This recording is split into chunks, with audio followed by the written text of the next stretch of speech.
Hi, welcome back guys. This is your friend, Lettuce Head Fanfics. Back with amazing fanfiction. This is the series of What If Deku Had a One-Time Revival Quirk. Please give this video a like and subscribe to the channel if you want more videos like this. Now let's get into the fanfic. When Izuku settles on his game plan, it's a week after All Might leaves him on the roof. A week after All Might flew away, the bottle firmly grasped in his hands, and leaves Izuku behind. The boy never meant to be a hero. He stews for a bit. Of course Izuku stews. His idol, the #1 hero, left him to rot with the lingering words of rejection crisp on his mind. A tasteful afterthought to their lovely, productive discussion. Izuku, naturally, told him he was quirkless. That's what was on his identification card. It's what everyone thought of him of. Izuku knew it was false. He never was necessarily sure how. Maybe his quirk came with natural understanding, like how people knew naturally how to blink, breath, and look around. Quirks were second nature, a part of biology. As simple as living. So when the doctor, with a stern clipboard and bland expression, diagnosed him as quirkless, Izuku knew it was false. And he knew to keep his mouth shut. When Confronting Bakugo got his powerful quirk, it was met with waves of responses.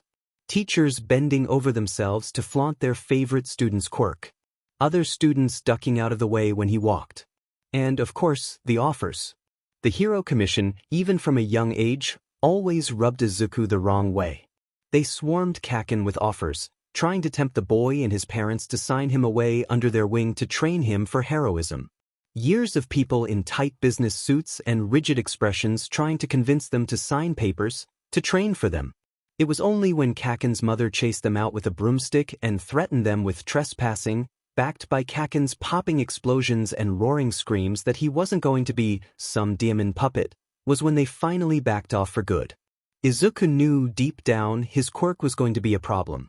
With toe joints, he has no proof of it. And if he did manage to convince a quirk doctor with an insight quirk to look over him, he'd be swept away immediately by the commission. His mom, a plump woman with a mild dislike of him, would have sold him for the first offer. So Izuku kept his head down and his mouth shut. Because Izuku Midoriya can bring people back to life. Well, one person. He's known that from the moment he was born, that he can bring back one single life from the dead. Only one. Izuku wasn't sure why, frankly, it was just more of a fact.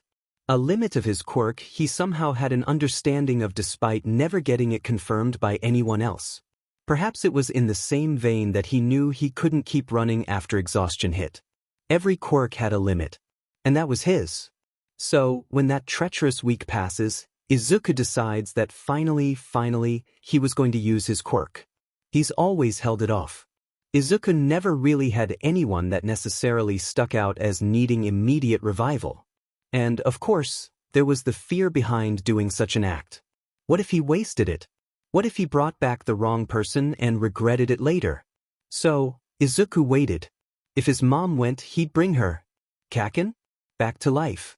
When he was little, he daydreamed about saving All Might and fighting by his side to defeat evil. But Izuku was older, and he wasn't stupid. He knew that was a hopeless dream, and that he was never going to quite find the perfect person to use his quirk on. It's in class when Izuku decides to. As his peers lightly taunt him, as the sun hangs high in the warm June sky before the short breakup and coming. The green-haired boy, short and frail, chews on the edge of his eraser as he thinks it over. There really isn't much to Izuku's life. He's a basic, plain-looking boy with a bland, rather meaningless life.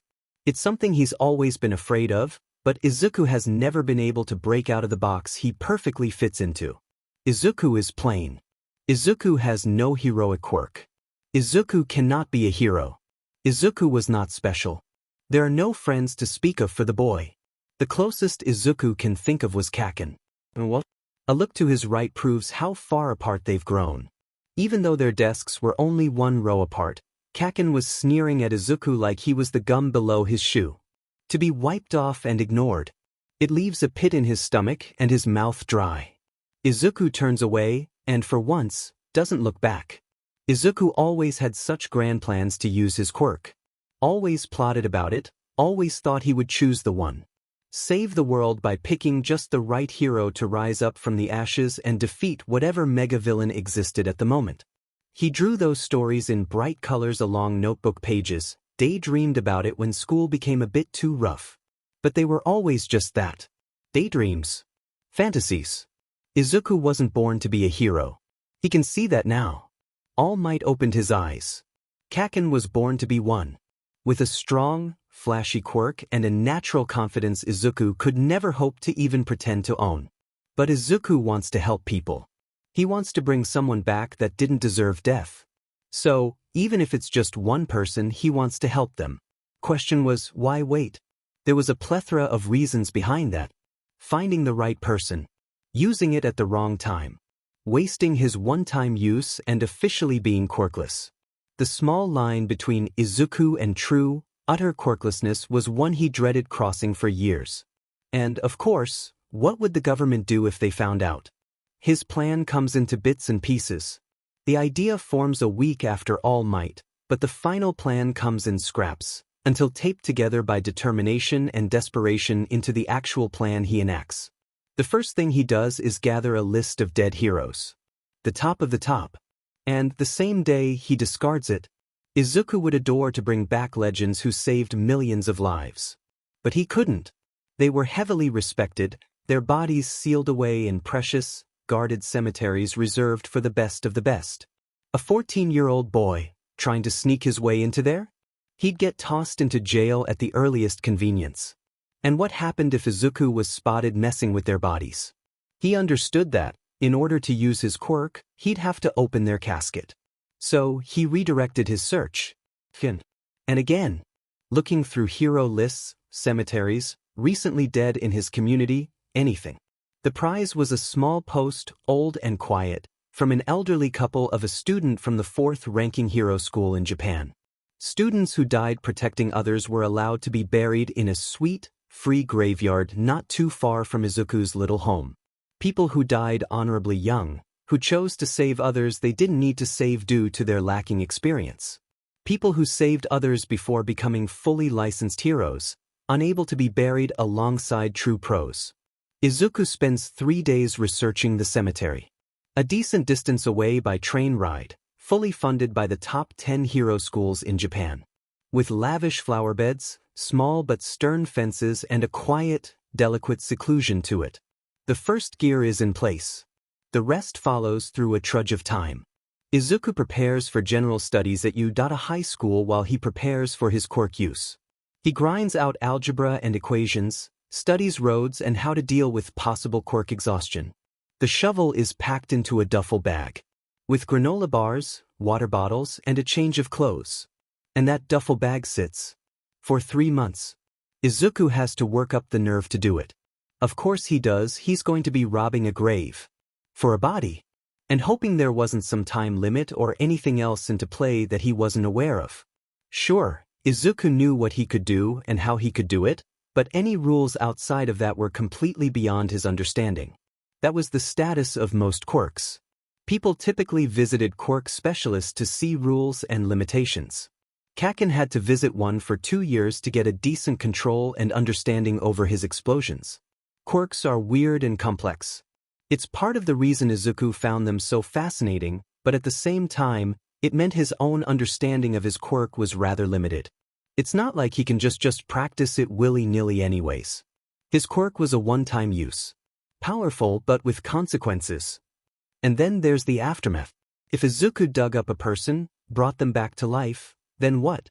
He couldn't just march up to some office and ask for someone dead to have a new identity. He doesn't know what he's doing, long story short. But what else could he do? Izuku is considered quirkless. To society he's a statistic. His own mother wasn't home much. He knew deep down what it meant. And he's accepted that years ago. But it's easy to pretend things are okay, that he's not living on a limited schedule for housing, food, warmth.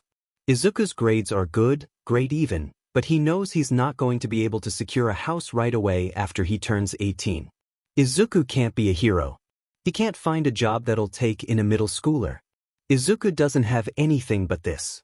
It's the only control left to excerpt. And so, he continues studying. Izuku routes the perfect return home. He mulls over what times to visit the graveyard when the teacher drones on a lecture. At recess, Izuku is practicing push-ups and trimming his nails so dirt can't be caught behind them. The entrance exam for you at A comes and goes. Izuku doesn't bother to sign up for either.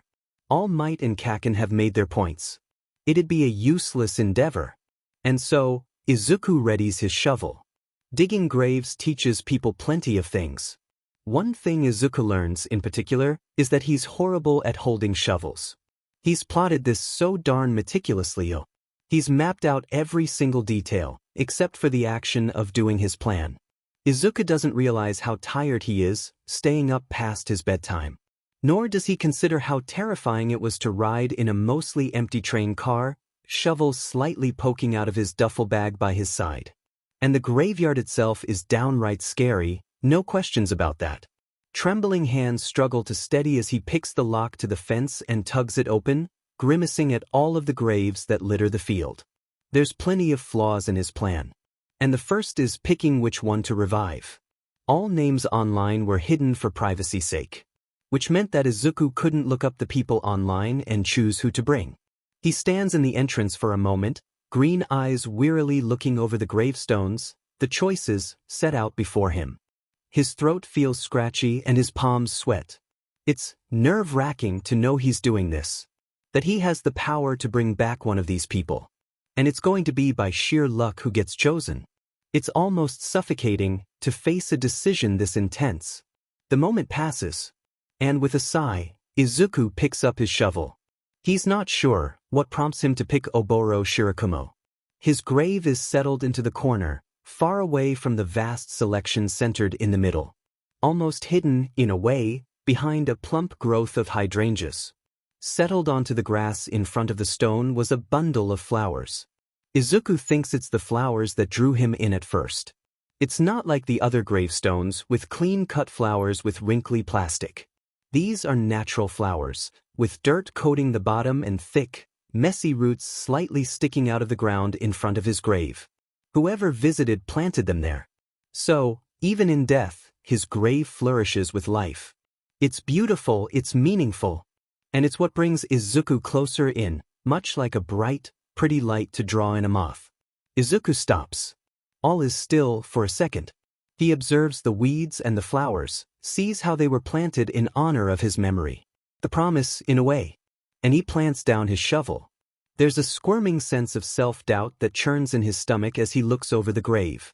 This Oboro person by no means flashes anything of recognition into Izuku. He's a stranger. He's someone who was simply cared for. And what should Izuku do if he brings him back to life? He doesn't want to be found out. People knowing what he can do sends a violent shiver down his spine, and for a second he can't breathe.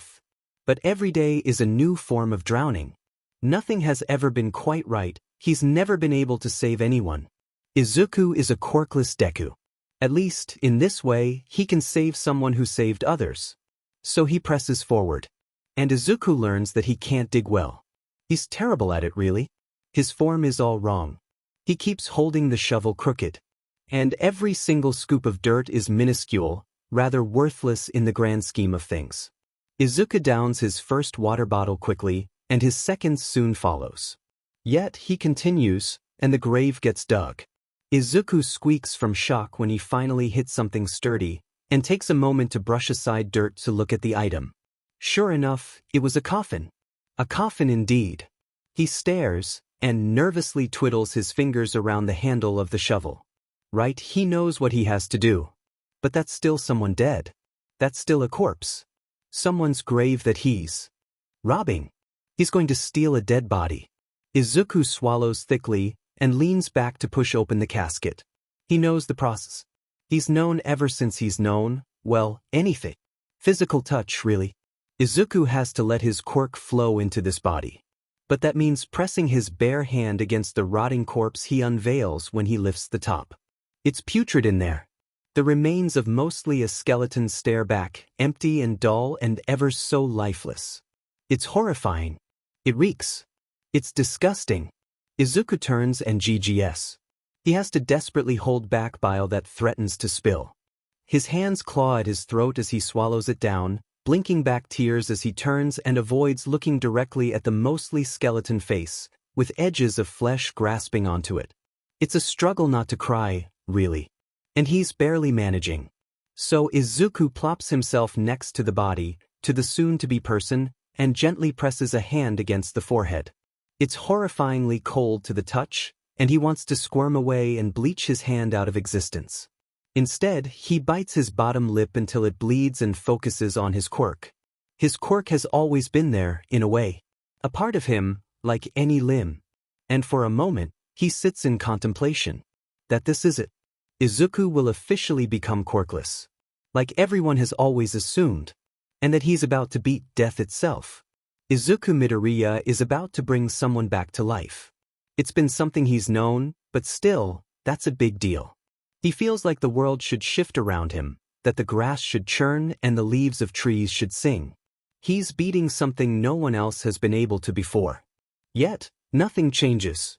Down the hill, he can see a train in a blur as it passes. The stars twinkle, just like they did moments before. Nothing is different.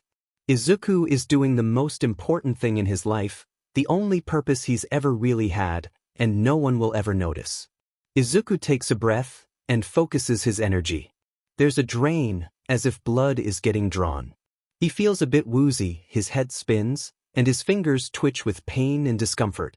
He feels a puzzle piece shift inside of him. Not click out of place. Just realign. And then, there's a slight twinge of the body next to him. A jerking of a leg. Izuku holds his breath. His green eyes are wide, staring. And Oboro takes his first breath in years. Yes, Izuku did not think this through. He knows he acted out on impulse, out of a desperate, twisted need to feel useful in a world where he's always wanted to be. To save even one person, to Izuku, is a miracle. And Izuku performed a miracle. Even though he understood his quirk, knew what bringing someone back to life meant, it still had been a shock to see the corpse, to see Oboro reanimate to life. To watch his eyes, reforming eyes made of flesh, open with such a need to survive. It's surreal. It's fascinating. It's like magic, almost. Right now, Oboro Shirakumo is a half-skeleton, half-human person dead asleep on his bed while Izuku rinses a wet washcloth under the faucet to tuck onto his forehead. Just in case? Izuku doesn't know a lot about his quirk. He doesn't know how long it'll take Oboro to regain his full body. How long it'll take for him to wake up, for good. He knows the boy stumbled for a bit in the graveyard before he had promptly passed out. And he knows that Izuku had to practically drag him home. At least skeletons are lighter than they look. And at least Izuku had the foresight to pack a spare baggy hoodie to hide his body under as he brought him home on the train. For the few on the train, no one batted an eye. It just looked like a boy helping a sleepy, older sibling back home after a long night. When Izuku gets Oboro settled in, the sun is peeking over the horizon and his entire shirt is drenched in sweat, stressed tears, and cemetery dirt. Not a pleasant combination, but he focuses more so on the half-corpse on his bed over simple clothing troubles. Oboro Shirakumo. From what Izuku could tell, he had blue hair and blue eyes. The type of blue that the sky held, bright and plump with life. A colorful blue, vibrant and there all at once. The clothes he had been wearing, tattered and dark, grow back with him. The suit, of course. Dark blue, with a light blue bow tie. Must have been his favorite color. Izuku busies himself. He changes the sheets, gets breakfast, sends in an out sick note for the rest of the week to school. A shower happens once everything is settled, and he scrubs until his skin is red and raw. There's a body on his bed. Well, where else would Izuku put him? Keep him in his grave? Lord no. Izuku made a mess when he dig him up, there's no way they won't find out someone defiled it. So he brought him home. To his bedroom, where his mother never went, and locked the door before he tucked him into his old, tattery childhood blankets. Littered with All Might's face. Izuku brought someone back to life. It's hard to think about. Everything is really. Everything has been twisted and turned, not quite right. As if Izuku stepped into an alternate reality, one much like his own but different in all the same. Izuku brought someone back to life. He robbed their grave and dragged their half-alive, half-dead comatose body to his bedroom. Izuku robbed a grave of a gravesite owned by the top 5 hero schools in Japan. Izuku used his one-time use quirk on a stranger. Life continues onwards outside of his decision. The ice cream man at the shop shoots him a bright smile and wave, like he always does, when Izuku walks past to go pick up dinner. His mom, a plump and short woman, nods in his direction before she locks herself inside of her room and pretends he doesn't exist after work, before she leaves entirely. Oboro keeps sleeping. Sometime after 6 hours, his chest starts rising and falling with breaths. Izuku doesn't dare document his quirk, but he observes the process once the rot smell has tampered off and nothing but a stale taste lingers behind. Oboro's body seems to be reconstructing itself, in a way. And every time Izuku touches him, he can feel more of his energy seeping away to fuel this process. At most, Oboro just has a few of his organs and his eyes. He breathes steadily. Izuku watches closely as muscles crawl up one arm in a snail's pace. When night comes, Izuku sleeps on the floor. He finds that he can't sleep much with Oboro next to him. Instead, he spends the night wondering what kind of boy Oboro was. What school he went to. Who he saved. What it meant to be a hero for him. If it was all worth it. Oboro sleeps through the rest of the week, with only occasional twitches and slight breaths. When Izuku returns to school the next week, it's with an anxiety-riddled mind and a nervous stutter, worse than usual due to the corpse in his bed. The bullying returns in tenfold due to this, and due to the fact Izuku had missed the week where the results from the midterms were posted. Kaken got the highest score in the exam. Not a surprise, honestly. Izuku only gives his congratulations before he's quick to return to his phone, reloading his messages from his mom over and over again in case she came home early, unlikely, went to his room, very unlikely, and found the body, likely. When the teacher comes around to talk to Izuku about not getting into Yui, trying to mock the boy, Izuku only waves them off. How in the hell can Izuku worry about school when there's a corpse in his bedroom? In his freaking bed? It's okay, Deku, the teacher teases mockingly, waving their hand. They give off a false smile. You can go to a different one. You won't be a hero like Bakugo. You're quirkless after all. Everyone watches the quirkless Deku. The boy who cries easily, who's more so a collection of tears in the form of a boy than a living, breathing child.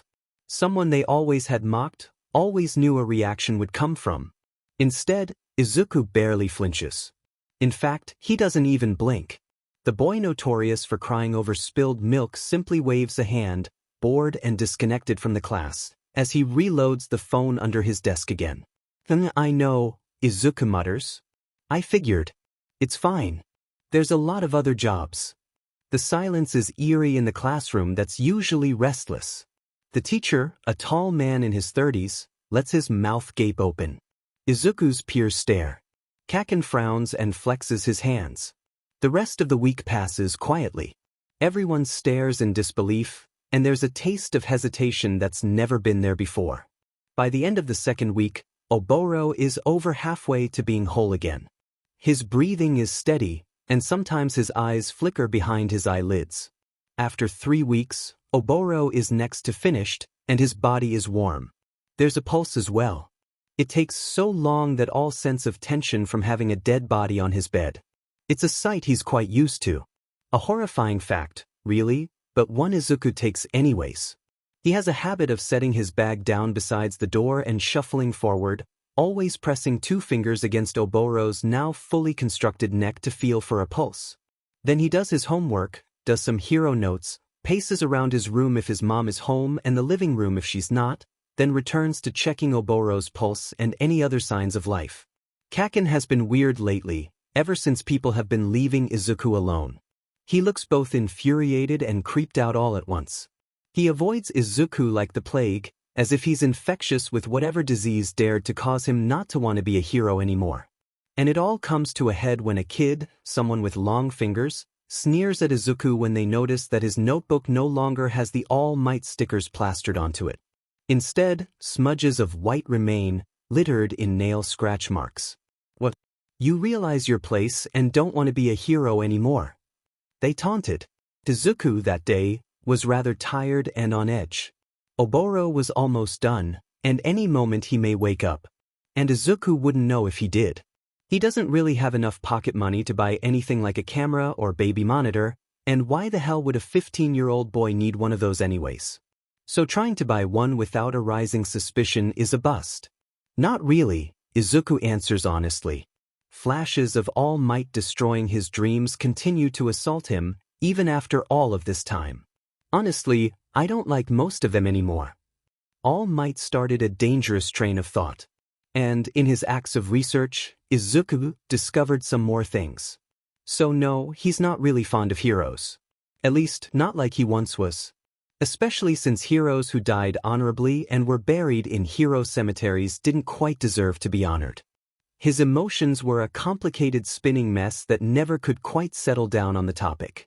That's why someone random, someone who died before they were a real hero, was the best idea. The more Izuku looked up, the more tainted the word hero tasted in his mouth. Some of them just did plain bad things. And then of course, there's All Might and Kaken. Huh. Kaken roars, standing out of his seat. What the hell do you mean, shitty nerd? Izuku doesn't even have the energy to care too much right now. He's exhausted from giving Oboro energy, from constantly checking his phone and hoping that his mother doesn't text him saying he's a freak who keeps corpses on his bed. So, when Kaken gets near, Izuku stands and rips open his notebook to the All Might signature. Kaken is, of course, heavy confused and surprised when he sees the legendary All Might's signature right in front of him. Just, don't meet your heroes, I guess, Izuku says, his voice straining as he all but hands over the notebook to Kaken. He doesn't particularly care that he's giving over months of work to him, the pages ripe with information he's spent so long on. It stings, but he's been debating throwing out for a while. Every single time he flips to that signature, he feels nauseous. I don't want it. Izuku practically shoves it into Kaken's hands, who's still staring bug-eyed at Izuku, like he's the biggest idiot in the world. And maybe he is. But Izuku can't get the words All Might left out of his head. He can't look at the kids around him, who all want to be heroes, who treated him like this. And how people like that did become heroes, how their bad deeds were downplayed when Izuku looked up those who died in battle. It's horrible, it's disgusting, and Izuku doesn't want to really be a hero in that regard. It's not like he will, anyways. He helped someone innocent, someone decent, and that's all that matters. At least, he hopes they're decent. Kaken all but snarls, slamming the signed notebook into the floor as he shoves forward and twists the front of Izuku's black uniform into his hands. The teacher and the students all only watch. Don't interfere. In fact, when the bell rings, they all leave. Silence fills the room. Izuku knows he'll get a late slip to his next class, and that Kaken won't. What the hell do you mean, shitty nerd? He barks out. Answer me, shitty. Deku. That. Izuku is too tired to care anymore. There's only a little bit left of middle school. So why even bother? He's not going to see Kaken anymore. And he's had months to think this over, to think that if Kaken had actually died, would he have regretted using his quirk on him? He wants to say no. He wants to say he would save the boy and never regret it. But Izuku knows he's not the same boy on the roof anymore. That. Casey, Bakugo repeats. Deku. Useless nerd, Izuku points out.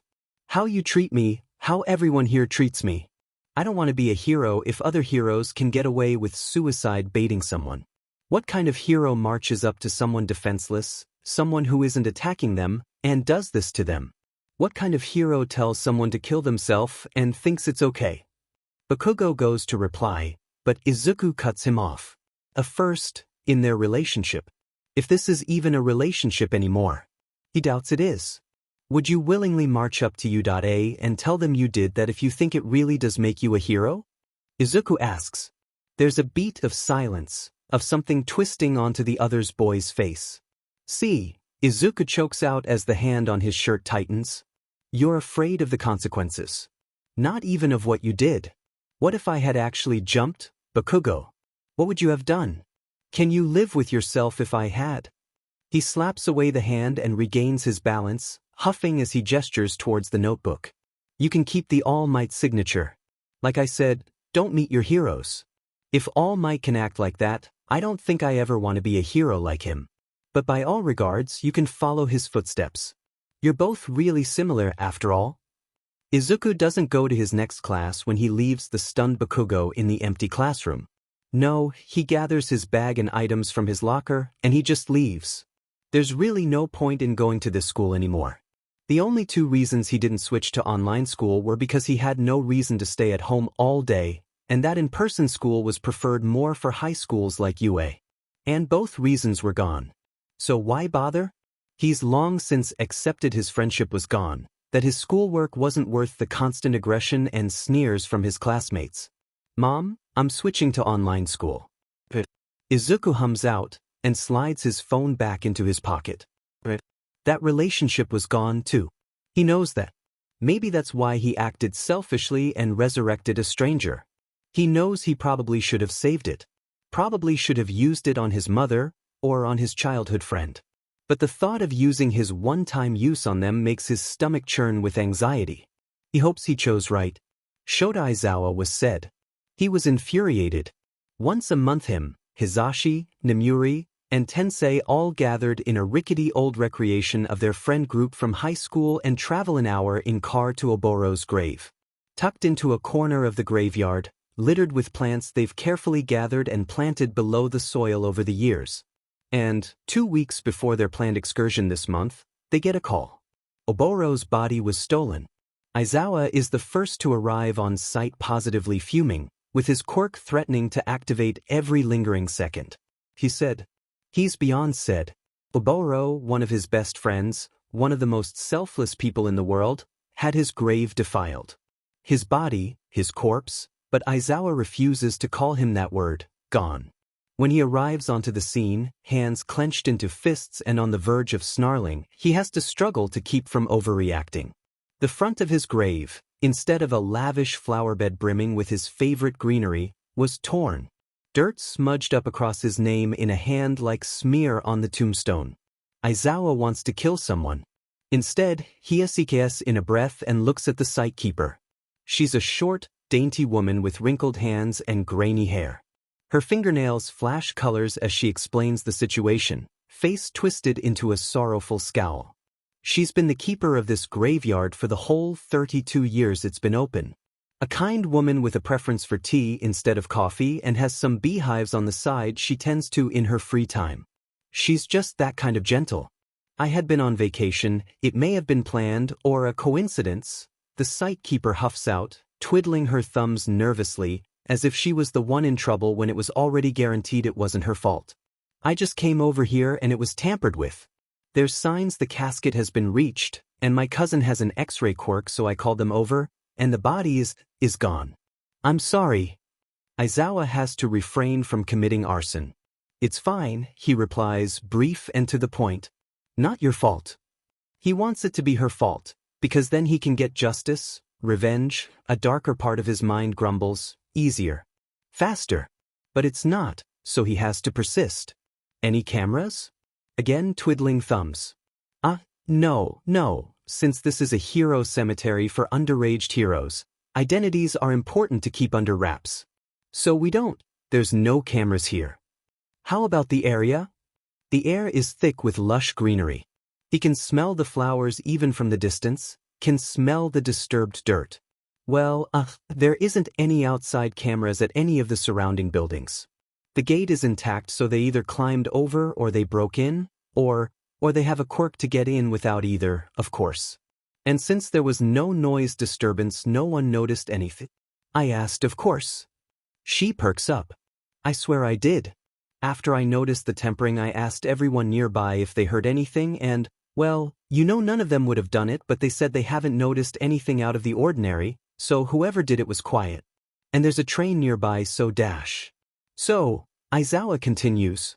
It means we have a lot of possibly quirk options to search through, no guaranteed time of the crime, multiple escape routes, one of which is very widely used and very popular mode of transportation, and no evidence of whoever did this whatsoever. She wilts under his words. Necessarily. Aizawa huffs, and tries not to throw something or stomp off. Instead, he quietly turns towards the grave. Why his body? Why his of all of the choices? None of the other graves were even touched. Just Oboro's. Which meant this was random, unlikely, or deliberate, likely. An attack on either Oboro or someone who cared about him. There's no DNA left behind. There's no hair, or fur, or feathers or whatever. There's no tampering with the gate or the fence. Aizawa wants to tear out his hair. This was done by a pro. It had to be. Which meant this was very personal. To who this attack was directed at was unknown. But he'd find whoever did this, he swore that. Oboro deserved that much. He should be resting. Instead, now, he's been interrupted by some a-hole who couldn't tell when too far was too far. Oboro was done. He served his part. Hasn't he already suffered enough? I'm calling in a favor to help this investigation, Aizawa grumbles. Who? The site keeper asks. Aizawa sighs, dialing his phone on the number he cannot delete, no matter how many times he's tried. A rat. When Oboro finally wakes up, it's during a lazy, cool afternoon with the threat of snow in the air. Izuku is at his laptop that morning, cramming out some worksheets for the next semester he started early just for a distraction. Ever since he stopped those notebooks, he's been itching for a challenge, so he's dove in fully into school and theoretical heroics, along with some analysis classes he picked up online. Izuku is on his 7th page of a 9-page assignment when he notices Oboro's eyes flickering more than they usually did. Oboro has steadily been regaining his body up until this point. It finished 3 days ago, and he's been in a comatose state ever since. Ever since Oboro officially became whole again, Izuku's been monitoring his pulse, temperature, and breathing. All usual. He's noticed how much Oboro drains him. The more Izuku is getting used to it. His quirk was still there, in an odd way. Just connected. Izuku must have misunderstood his quirk, to a degree. Instead of shifting over entirely to Oboro, it's connected the two of them. It wasn't too noticeable at first, but now Izuku can feel it. Like a string, tight yet invisible, dangling between the two of them. Tugging insistently. More energy. So Izuku gives and gives. Day in, day out. Especially now that Oboro looked less like a skeleton, he's been pressing the palms of his hands against him and giving everything he has. Hours would pass where Izuku lay, limp on the floor with exhaustion from the constant drain of this Oboro fellow. He secretly hopes the kid is nice. He not so secretly looks up how to barricade a door, just in case he wasn't. Admittedly, he's scared of what would happen when Oboro comes back. Who the boy would be. But he keeps going because this is all Izuku has. And, on the night of Bakugo's celebration party about getting into you, Oboro wakes up. Izuku doesn't attend the party. Even if Bakugo's mom looks sad at the news, even if his mother shoots him a side look before looking relieved. She's always wanted Izuku and Katsuki to be friends, but he also knew deep down she disliked the thought. Because, in a way, the Bakugo family was her escape. It was Inko's thing. Her best friend. Her friend's kid. A normal, quirk-filled family. Not the weird, quirkless son of hers who mumbled and hid away in his room all day and night. Izuku doesn't have a place there anyway. He never has. Izuku isn't anywhere near Oboro when he actually wakes up. Izuku is in the kitchen, pouring himself a glass of lemonade he made while his phone hums on with a random YouTube video he threw on. Izuku, admittedly, isn't really paying attention to the video either. He's up in his head, because Oboro has been twitchy that day. Oboro has been steadily moving in his sleep more, but it's more consistent now. Like someone on the edge of being roused from their slumber. Again, admittedly, he's not really paying attention when he hears a door creak open. Izuku thinks it's the front door. It's dark out at that point, since it's early in the year and daytime doesn't really last long anymore, and his mom had been out for a few hours. If this was a time for her to come back, it'd be then. A sharp shuffle of fabric. A dragging of feet. And someone rears around the corner into the kitchen. It's not his mom. It's a boy with soft, floating blue hair and the brightest eyes Izuku has ever seen in his life. Pale skin and a small scar across his nose. Oboro stood there, looking like a fish out of water, wearing the dark-colored, worn suit he had been buried in, along with the hoodie Izuku had tugged on him when he had to drag him home. He's got this expression on him that looks like he's swallowed a lemon, and he's staring at Izuku with wide, buggy eyes. Izuku's jaw drops. Lemonade overflows from his cup as he continues to keep the pitcher tilted over, spilling onto his hand and splashing onto the floor. The two stare, for a second, before Oboro coughs, raspy and dry. Am I the dead? Izuku stares, because how the heck is he supposed to respond to that? Admittedly, he hadn't really thought of a proper speech to give him when he was woken up. Izuku thought he would just wing it. He's quickly figuring out how horrible of an idea that was. How ironic that the overthinking anxious mess had weeks to prepare, and didn't. No, yes, you were, but Izuku turns, far too fast from his rising panic on how to deal with this whole situation, and more lemonade sloshed onto the floor. Here. He outholds the cup of juice, staring awkwardly ahead at the teenager in front of him. Oboro and Izuku keep staring at one another. There's a clatter of a branch against the window from a sudden uptick in the wind, with the soft hum of distant wind chimes clinking together. Do you like lemonade? Izuku asks softly, his knuckles pressing so hard against the glass they turn white. And, finally, Oboro's confused and lemon-swallowing expression melts into something quieter. He's got a small, soft smile to him. The corners of his lips uptick into a smile. Yeah, I do, Oboro says. Thanks. The two relocate to his couch. Oboro is taking small, slow, testing sips of the drink while Izuku runs a paper towel along his hand. There's an attempt on his part to muster up words, but he's mostly just observing the stranger he decided to revive. Oboro's movements are slow and cautious, sipping the drink and swallowing carefully. His fingers trail along the glass, feeling the cold rim as his blue eyes drift across Izuku's small, cramped living room. Across his coffee table, towards the windows pointed towards their small, fenced-in backyard, and then onto the carpeted floor. I died. It's a statement of fact, not a question. Oboro is looking over at Izuku, his expression soft and melty. Almost defeated in a way. Yeah. Izuku picks at his fingernails. I think yeah. There's a pause. Oboro is looking out the window, now not at anything particular. An unknown feeling crushes at Izuku's chest, and he feels queasy. How am I here? I don't. His voice is soft and gentle, and it almost feels like Oboro is a starting engine to a vehicle. Slowly building up momentum. Slowly understanding what it's like to move, to drink, to live once again. There was a building, I was under it. His jaw clenches. I felt it. I felt myself. Going. Yeah. Izuku leans forward. His mind should be racing 100 miles an hour. Instead, he finds it blank and lacking. You were definitely dead. I have a revival quirk. Oboro's gaze is upon Izuku so fast that it nearly startles the smaller boy. He digs his fingertips into his bare knees and tries to find the best way to put this. It doesn't come to him, so he just spits it out. I can bring back one person. From death. I went to a graveyard. I dug you up. Could this be any more uncomfortable? The tension in the air was stifling. Izuku felt himself sinking into it, helplessly trying to struggle against it. The beginnings of a headache was beginning to push up into his mind. I'm sorry, this is so awkward, Izuku chokes out, sinking forward to dig his fingers into his hair. I was impulsive. I just dug you up and used my quirk and I didn't really plan anything.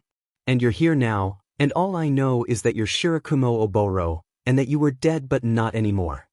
Oboro moves fast, quickly setting aside his glass of lemonade to move over and rub at Izuku's back comfortingly. Hey bud, it's alright. I was dead and now I'm not. That's cool. Everything's fine.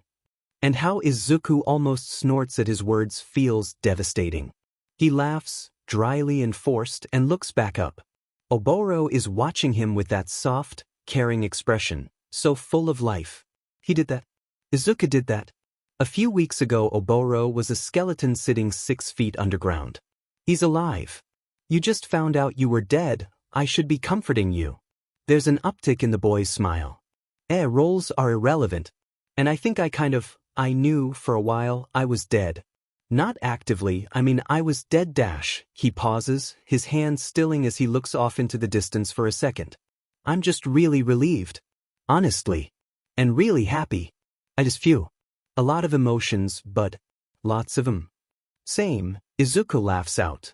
His voice feels hoarse and he leans back. I'm just happy it all worked. I'm glad also. I think for obvious reasons. They sit in silence for a moment.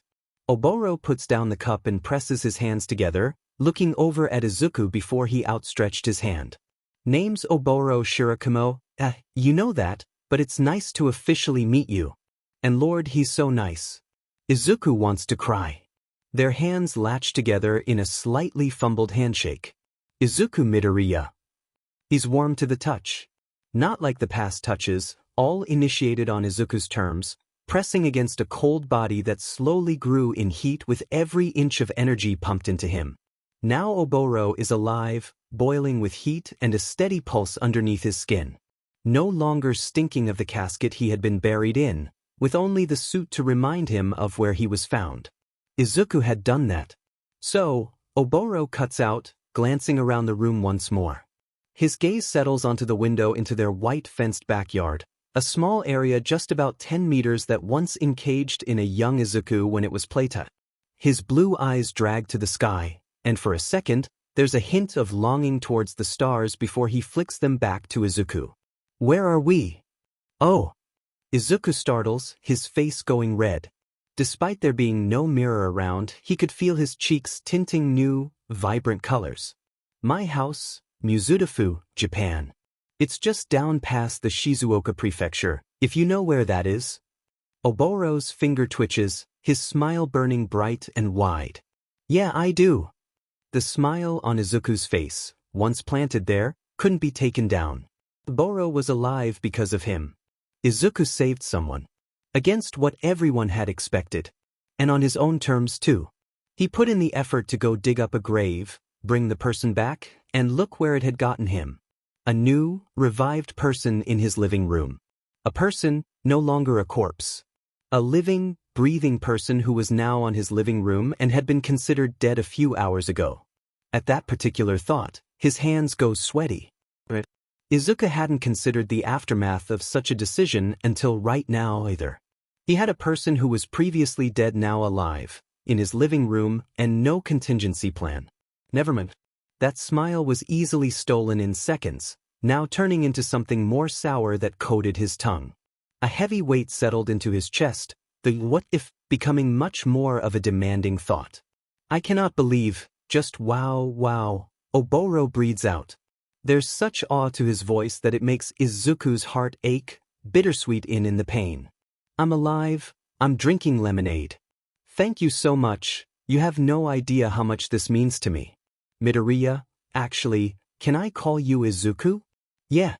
Izuku squeaks out. The smile that Oboro gives him is so blindingly sweet that Izuku wants to cry. It's the kind of smile that's warm, buttery, smooth. A fraction of a brilliant star. Although, that fraction gave way. Izuku isn't sure what brought it down. Maybe Oboro had enough time to get over the initial shock. Maybe Izuku's face wasn't catching up to keep it. Regardless, Oboro's face melts away into something more bitter. It's so sudden Izuku doesn't have time to process it. I'm alive, Oboro wheezes out, and suddenly he's crying. Fat, rolling tears coat his cheeks as Oboro nearly heaves. I'm alive. I didn't think I'd ever be able to do any of this again, I dash. Izuku surges forward, and tucks the alive boy between his arms. He's lost, frankly. Izuku doesn't know how to handle this. Not many people allowed him to comfort them. Not many people allowed him to do anything. Yet he did this, all on his own. So he held Oboro with lemonade-sullied hands as the full weight of the situation finally settled onto him, and the boy sobbed with joy. Izuku isn't sure what the process of ungrief was. Sure, he knew the 5 stages of grief. Everyone heard about it in one way or another. But there isn't a set amount of stages to anticipate when you brought someone back to life. If Izuku did have to create a last-minute model for it, he thinks he's on step 2. Step 1 being confusion. Step 2 being realization. He really should have known Oboro wasn't quite settled into the aspect of being alive again just yet. He really should have. But sadly, Izuku wasn't quite socially there. He wished he was by gods, did he wish? Izuku could daydream and theorize and sketch all he wanted, but his notes were just that. Pieces of flimsy paper. The first real, raw experience he had with someone within the last year is Oboro himself. And how is Izuku supposed to deal with that? The process of bringing Oboro back should have been a more lengthy one, where Izuku dwelled upon it until everything perfectly plotted into place. He sure does wish he did. Then maybe he wouldn't be holding a sobbing Oboro with lemonade-covered hands, a tear-stained shirt, and a mild anxiety within his chest as he thought about the next steps. Because Izuku had zero ideas. None. Nada. Impulsivity was such a finite thing in his life. Izuku isn't impulsive. He survives, head down and voice quiet. He plans which routes to take home to avoid the jabs of peers. He figures out what exact moment to slip his assignment to the teacher so he couldn't be held after class. Yet the impulsivity was a greedy little bugger within him, and managed to bring forth both the best and worst decision in his life with its meager presence. Because Izuku brought someone back to life. And now he has to help them. Izuku hasn't looked up his name yet. Izuku hasn't even contemplated how he could return this boy to his family and friends and not suffer the consequences of it. And wasn't that a thought? Izuku couldn't just strut up to whomever lost Oboro, drop him off like a lost puppy, and get away with a pat on the back and a good job tossed his way. Izuku contemplates it all, and hates every second of it.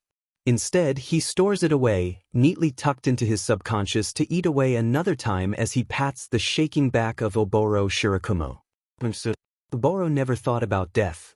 He's more of a live-in-the-moment type of guy, since every moment may be one's last. He had learned that from a young age. When his mama succumbed to her own mind, and when his dad was caught up in a villain attack that destroyed the cubicle he was working from. Oboro, of course, understood the concept of death. You had to in his chosen career path. It wasn't something one could ignore when you begun internships. The heroes tried to keep the interns safe and ease their way in, but that just wasn't always an option. And it hadn't been when his second-year internship came around. Oboro had finally acknowledged death itself when he had stumbled upon the kids. 4 of them.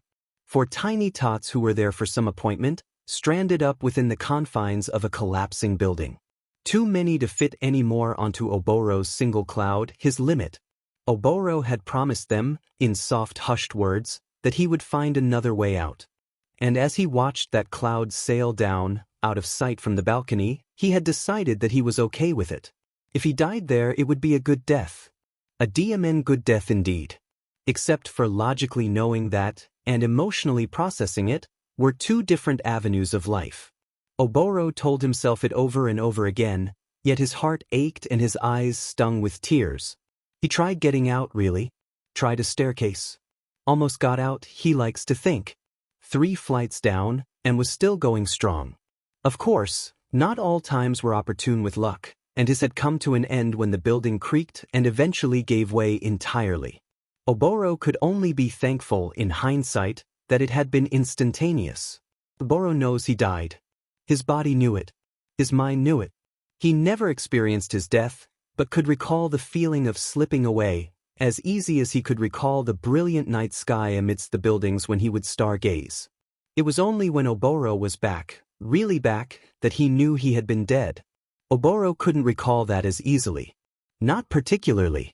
He remembers seeing that night sky briefly.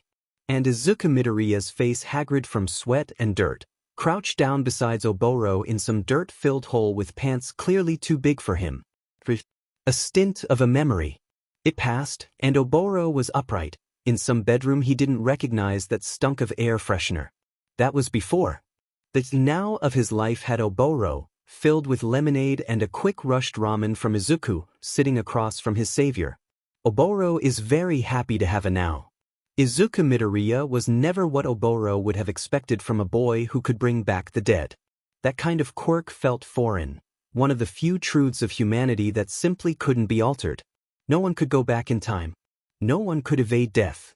Time marched, ever forward, and death remained tried and true. Those were the rules. Yet one 16-year-old boy managed to defy all of that. Freckled cheeks, bright glistening eyes. That kind of boy. The only aspect of Izuku that related to any grim fate was his sunken eyes, aimed into his skull with rings of darkness around them. The same Shota carried, even during their last mission together. How does your quirk work, exactly?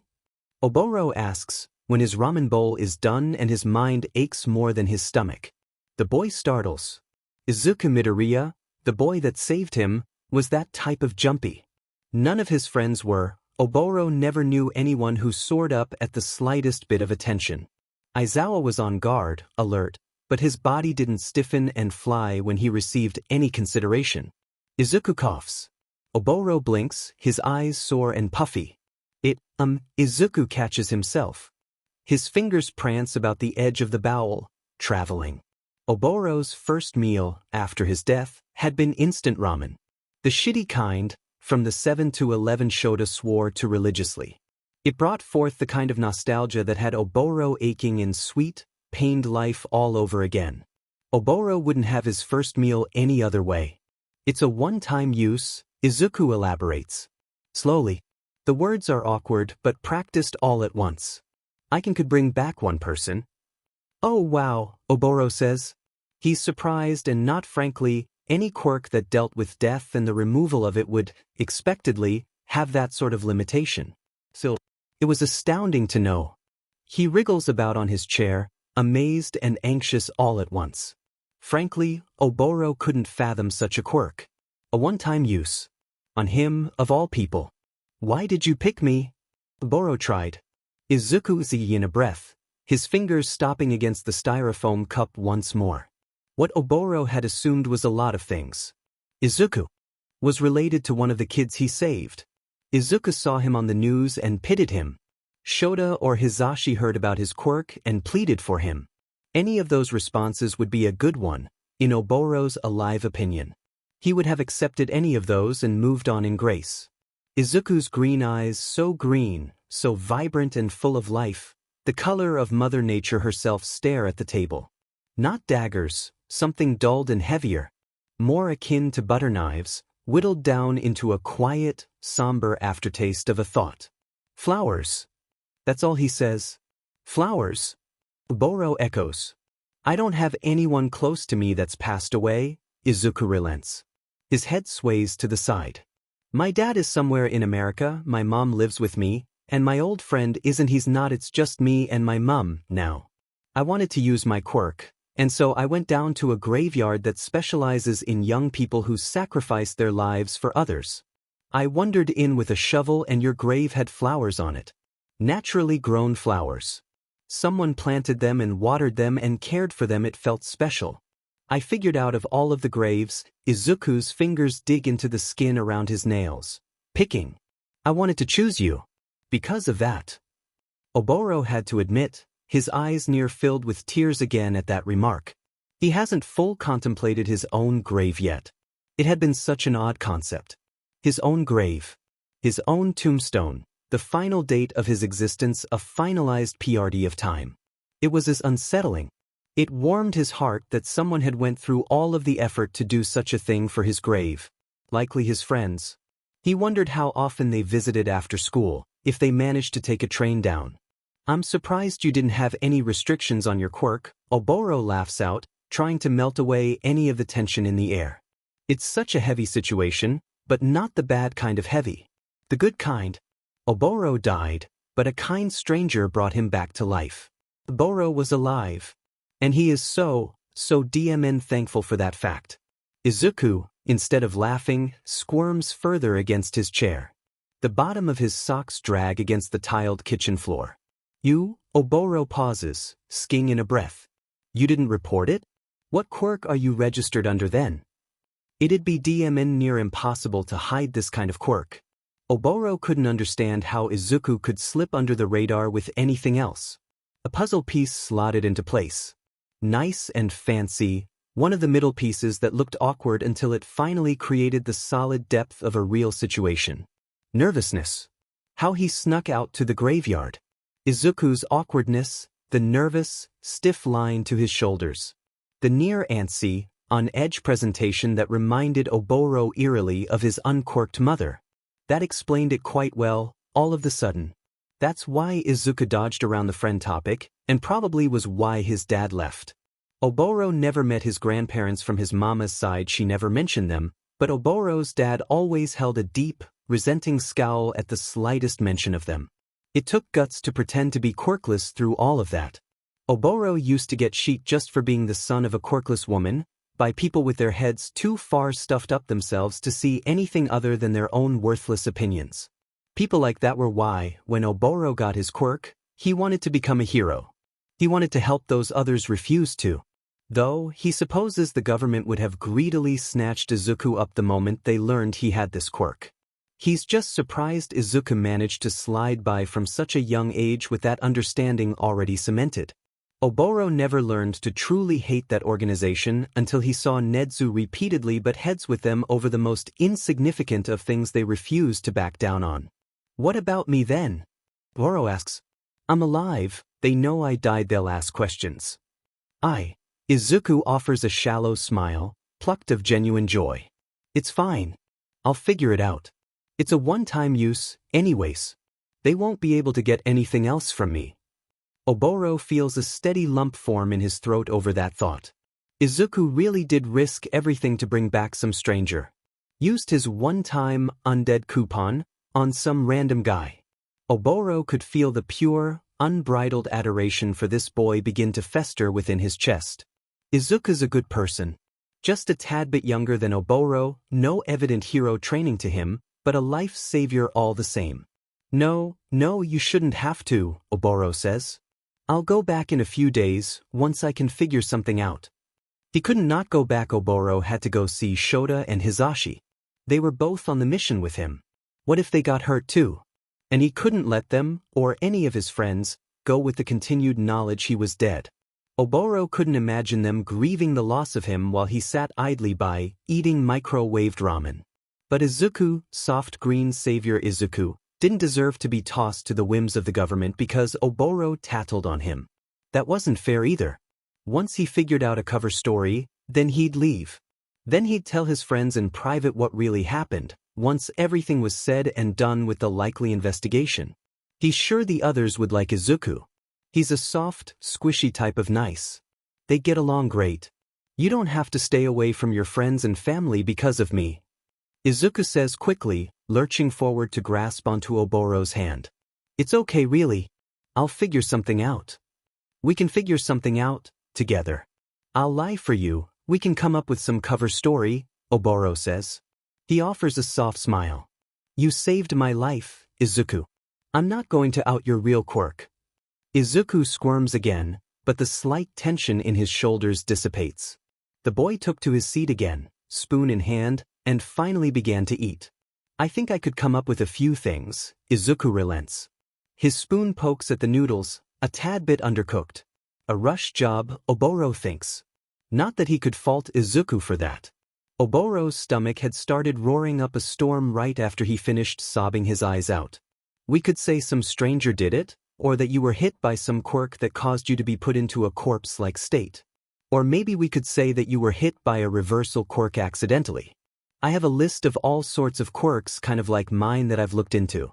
People that can create fake corpses, or make someone rot when they aren't dead. Stuff like that. Whoa, Oboro said. Izuku flinched.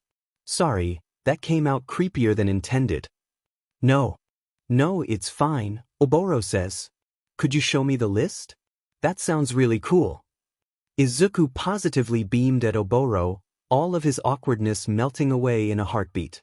The boy was up, and before Oboro was alone too long in an unfamiliar kitchen, he was bounding back across the monochrome floor with a thick notebook neatly pressed against his chest. Oboro could only watch, an audience to something greater than him, as Izuku came to life. Went on and on and on about all sorts of fascinating quirks in some similar vein to his, with so many theories stuffed into it that Oboro could barely keep track. Oboro wasn't the brightest of students, but he had followed along with their analysis class pretty well. Izuku though? Izuku smoked that class. Oboro had to bring him around sometime after he went back to classes.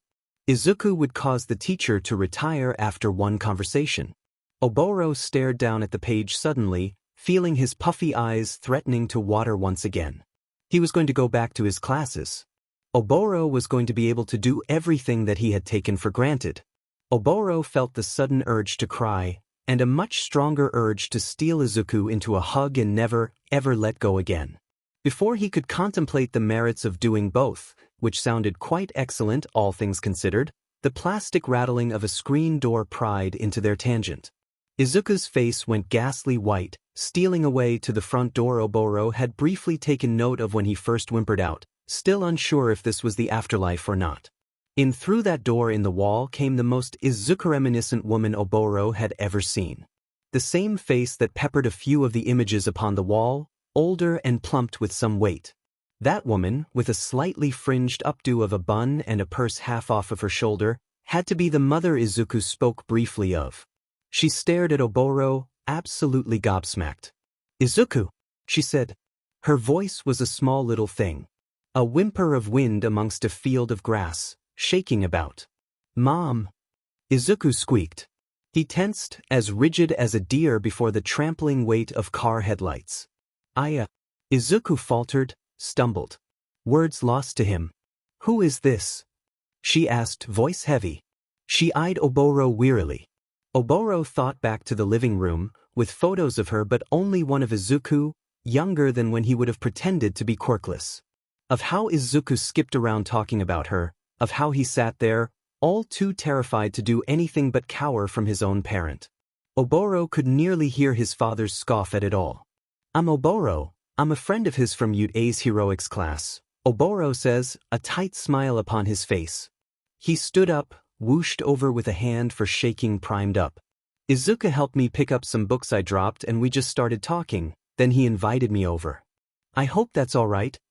Sure enough, the book of Mrs. Midoriya was read quite nicely. The woman positively beamed at the mention of the high-end school, her face visibly brightening over it. "Oh my gosh, I had no idea," she said, quickly shaking his hand. I just cannot believe Izuku. Wow. I'm so sorry I've been so rude. I'm his mother, you can just call me Inko." "It's a pleasure to meet you," Oboro replies quickly. He hates how easy it was to read her. How she just stopped looking at Izuku once something new, shiny, and quirked caught her attention, in the same way people did when he was younger to his mother. Hates everything about it already. "Have you had dinner yet?" "Oh, I'm so sorry, I was out tonight. I'll make you something," Inko says quickly. "Oh no, it's fine, Izuku already made me something," Oboro replies. Inko's eyes seize up the table, and Izuku still sat there. "Ah," she hums. "I don't want to be a bother, but is it possible I can spend a night or two here?" Oboro asks. "I'm out of school for a bit because of a training mishap, and my parents are out of the country." "Of course," Inko offered, waving her hand. "Oh, absolutely, I'd be happy to host you over. You can share Izuku's room, or the couch is also fine." "Thank you." Oboro gave a sharp, slight bow of his back. Even if he found the woman uncomfortable, he was about to crash in her home. And judging by how he woke up in Izuku's bed, he was likely already doing so without her knowledge. So, she brought back memories of people that hurt his mother in ways he couldn't articulate. He found that, despite just meeting her, he was on his way to hating her guts. Which just didn't happen? With Oboro? Ever? Oboro wasn't a boy of hatred. He loved unconditionally. But that night, he glared at the ground as the mother of the boy who saved his life cooed and coddled him while ignoring her own blood. Izuku was as quiet as a mouse as she tilled about, getting Oboro a spare toothbrush and stealing away to get an extra set of clothes from her husband's old clothes. The fact that a boy willing to go out of his way to dig up a nobody to him, bring him to life, bring him to his home and hide him away from his mother to ensure he came back to life safely, had to endure his own mother not even acknowledging him. It soured his mouth and left him reeling. He went on a strict autopilot, right beside Izuku all the while. Got into spare pajamas. Drank a glass of milk while Inko gushed about some boy Katsuki, a talented up-and-coming boy who just got into you, a topic Izuku pointedly didn't engage with. Oboro, though, to before all of that, when Izuku was understanding and kind, sacrificial, and so full of life and joy when he brought out his notebook. Then, as Oboro brushed his teeth, the mint-flavored foam seeping from the leftmost corner of his lip, he thought to the building once again. To the crumbling rubble and the dust in his eyes and the horrid, horrid sound of screeching metal. To the sight of debris tumbling toward him, seconds away from impact. His vision steadied onto his face in the mirror. All fine and dandy. Minus the very obvious, new scars plastered against his chest. Prettied with pink. Oboro drifted back to the room he woke up within at first, the walls stripped with poster outlines that once sat there now embedded against the plain, tanned paint. Izuku Midoriya fretted over the sleeping bag on the ground before she finally tampered off in favor of her own sleep, leaving Oboro and Izuku in a mutual silence amongst the darkness of his bedroom. Oboro, strewn upon the plushed padding of the sleeping bag, stared up at the ceiling. The white, textured paint was adored with those cheap plastic stars you'd get for $1 at the store. The bad kind of glow in the dark where green occasionally flickered out at you while you slept, barely luminescent. Oboro's chest racked with sobs as he rolled over, loving and hating so much in so little time. All of it was just too much in too little time. Izuku's bed creaked. Someone hugged him, from behind, the warmth familiar. Oboro crooked his torso around and returned the much-needed hug with the weight of a building. Izuku hasn't seen his mama this lively in ages. She dances. She sings. She coos and coddles and exists within their shared space in ways she never has before. Inko is like an excited parent who just found out someone she knew had connections and was trying to get her kid in with said connections. It just hurt that she was trying to get Bakugo in with those connections, and not Izuku. But Izuku long since accepted that fact. He knew she always preferred him over Izuku. Even before Izuku's wrong diagnosis of a quirk. Izuku never was sure why. Was it because Bakugo was born a few months prior, and Inko heavy with Izuku latched onto the nearest babe? Was it because Bakugo just had that natural charm to him, a honeyed sense of a quirk that drew in the nearby flies and bears alike? Izuku wanted to resent her for it all, but found the well of it all barren and dulled. It was his birthright for his mother to be disinterested in him. Oboro Shirakumo was a wonderful addition to the home that Inko indulged in. Oboro, the center of all of the attention, always held a slightly soured expression when he received it. Oboro Shirakumo didn't like Izuku Midoriya all too much. It wasn't an entirely foreign thought. Izuku knew of his mama all too well. Izuku knew of their neighbors just the same. Playing double face with her own child wasn't a standalone concept. If someone talks behind other people's backs, they're doing it to you as well. That sense of a person. She garnered a few people around the town that found her attitude unpleasant. Izuku liked to think that he was a real DM good kid for her before, but he used his one-time revival on someone else instead of even bothering to save it for his mother. Izuku wasn't a good kid. But Inko wasn't a good mother. It was a mutual acceptance. Didn't mean it didn't hurt, though. Watching Oboro so easily obtain what Izuku had craved when he was a tiny tot, without any effort? Izuku didn't hold his bitter resentment against Oboro, nor his mother. But that meant he had nowhere to hold it to, left to his own devices, aimless. Izuku lingered about, a guest in his own home, as the once corpse-turned-real boy finally weaseled off his mama's attention when work inevitably drew her away. The moment the door closed again, Oboro breathed. Deeply. His chest strained and shuddered with the movement, as if forcing himself to the brink of inhale. Okay, that's over with, Oboro said. He gave an odd chuckle, and looked over at Izuku, eyes as bright as the warm, summer sky. You ready to start brainstorming? Izuku said. He quickly scurried back to his notebook, still strewn out across the table. Izuku liked getting lost in the throes of his notebooks, surrounded by notes galore. It was easy to dive deep into conspiracy, into quirks he studied thick and thin to try and pick apart. To try and figure out what made Izuku's tick as well. And the distraction a useful one, with productive means to an end served to keep him busy from the tidal wave of what next.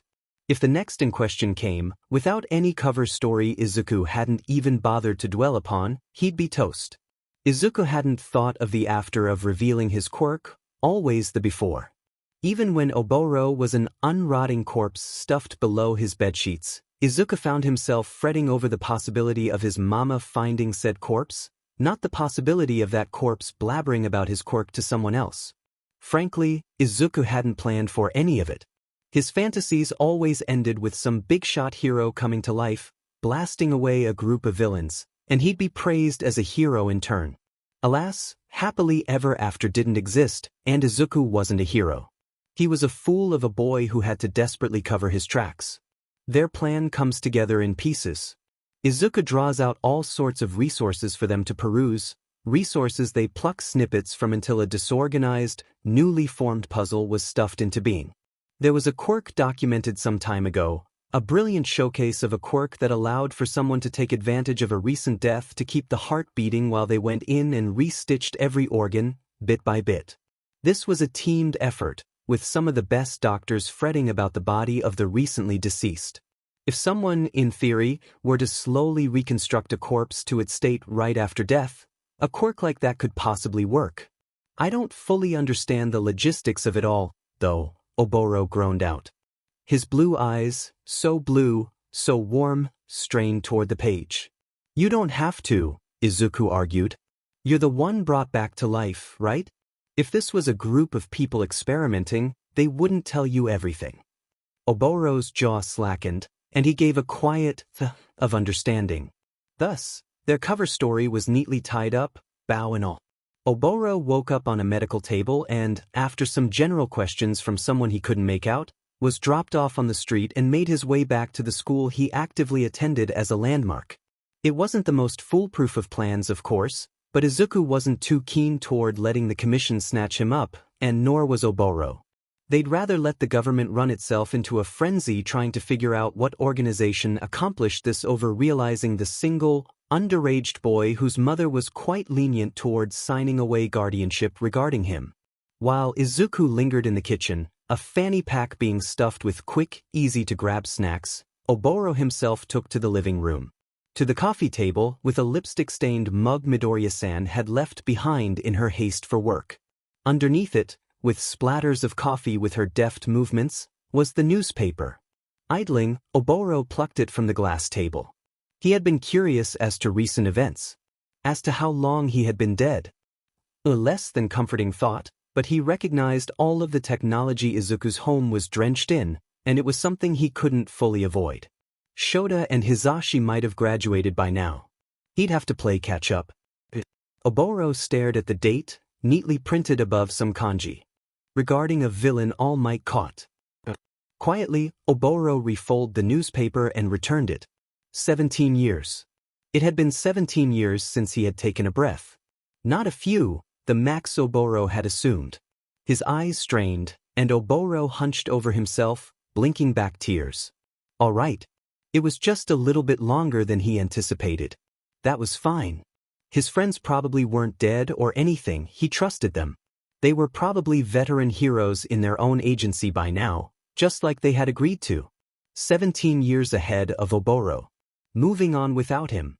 I have the snacks, and we can buy a train ticket at the station, Izuku announced, stepping into the living room. Ready to go? Oboro swallowed, standing readily. He pawed at the sweatpants borrowed from Izuku, suddenly parched. Yeah, Oboro hummed forcibly. I'm ready to go. The walk was smooth sailing on the outside. Their feet swept across jostled sidewalks, fanny pack rhythmically bumping against Izuku's chest. A heartbeat pattern. Oboro could hear his own, echoing in his ribcage. Dead but not dead. He had a promising future, back in the day. 17 years ago. Good friends, daring personality. Oboro had thought everything would go smoothly for reintegration. For the most part. He'd catch up on his classes, get himself acquainted with the drama of the months he missed, and somehow weasel Izuku into his friend group. Oboro stared up at the sun. A warm, bright thing. He always liked night more. Was able to sit on a cloud and drift up into the air, wind coating his hair, the cool night against his cheeks. Oboro tore his gaze away from the light, unsure if the strain or his pounding heart caused his eyes to water. Not that Oboro was ungrateful. He was too happy. Too appreciative. Oboro was alive. He was alive. There hadn't been any bright light to not approach. Nothing but screeching concrete and cold, quiet, nothing. Then Izuku, perched upon the edge of soil, illuminated by the pretty moon. Just for a moment. Then the bedroom. The uncorpsed man pawed at his borrowed pants as Izuku fretted with a map on his phone. They'd be splitting up soon. If Oboro was going to reintegrate into society, and Izuku were to get away without leaking his quirk, it was best if Oboro made the rest of the journey on foot. A perfectly logical plan that would have Shota nodding along in agreement. Shota, who was in his 30s right now. Izuku glanced at Oboro, so warm and full of life. Oboro echoed the sentiment, a hollow chamber. Oboro Shirakumo was going to show up on the doorstep of you, like an abandoned child, insisting some odd group had released him from this underground place after somehow experimenting with life and death. He was going to be taken in, questioned, and moved back into a hero-student role just like before. But this time, he was going to be in a time unlike his own, with no friends to speak of. With his old friends twice his age, bearing far more experience than Oboro could catch up with. But if they had advanced their careers, moved on and found lives, he was proud of them. They shouldn't spend their lives in a rut of grief, of mourning. Oboro wouldn't wish that upon his worst enemy. Shota, Hisashi, Nemuri, Tensei, they all deserved so much more. Oboro would rather eat his shoes than wish them to stagnant. But then, where did that leave him? Suddenly his mouth felt dry. Oboro swept his tongue across his cracked lips, hands clammy. When he was young, his mother had committed suicide. She had fought for such a long time, tried her best for her boys. Bert eventually, depression claimed, and she took to a rope. Oboro never saw her, but he had seen the silhouette of her across the floor as his father screamed and sobbed. Then he had looked up at the very nice policeman a few years later, that told him in a sweet, timbered voice that a nasty villain tore through the office his papa had been working in. And well, Oboro was alone. Not left behind in any way, but for a kid? He had a hard time rationalizing up from down, abandonment from the complicated woes of life. Other kids were afraid of boogeymen in the dark, of villains snatching them away from their beds and stuffing them into burlap sacks. Oboro was scared of being alone. But he had found a place at Yurei, found loyal friends, found a good mentor in Nedzu. Oboro had no need for sleepless nights and worrisome paranoia, because his outgoing nature gave way for easy friends. Oboro had died, though. So they lived, moved on. And here Oboro was, newly alive, and left behind. It ached sweetly. Oboro was so proud. Looks like, this is it, Izuku announced awkwardly. Sadly, Oboro blinked. They were already at the breakup point. Izuku would go back home and... Oh, stars, Izuku. The boy that gave up everything to bring Oboro the gift of a second chance in life, and there Oboro was. Sitting there deliberating how terrified he was to go back, to face a life that had abandoned him. And there Izuku was, doing everything in his power for someone he never even met. What would be left for Izuku if Oboro left? I guess, yeah, Oboro said, rubbing sheepishly at the back of his head. Listen, Izuku, thank you for everything. Thank you for choosing me. Thank you for being here and supporting me and getting me back onto my feet. Thank you for risking everything.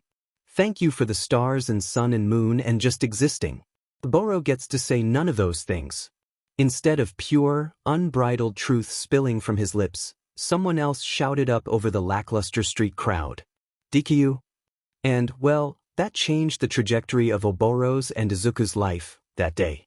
What marched up, out of nowhere, was some kid around Izuku's age. Intense hair and eyes alike, the grip around his shopping bags knuckle white. Oboro barely had time to question what the hell that was meant to imply before he caught sight of Izuku backing away with hunched shoulders and wild eyes. Bakugo, hey, Izuku stuttered out, strained.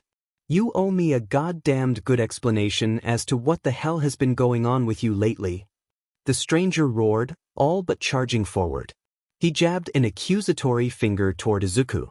You fucking stop liking heroes, randomly drop out of school, and what now? You're hanging with some random but kid from U.A? Oboro, after a quick assessment, sidestepped and placed himself onto the path of this random stranger. Hey bud, calm down.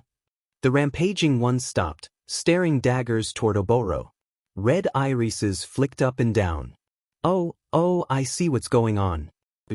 Replaced me with someone you think is more on your level, because you think you're better than me, right? Fucking Deku, always thinking he's quirkless but is better than me. Briefly, Oboro blinked in awe. What the heck was this guy talking about? He stole a glance back toward Izuku. His savior looked strained, tired, dejected. Accepting that this was happening through his simple presence on the sidewalk.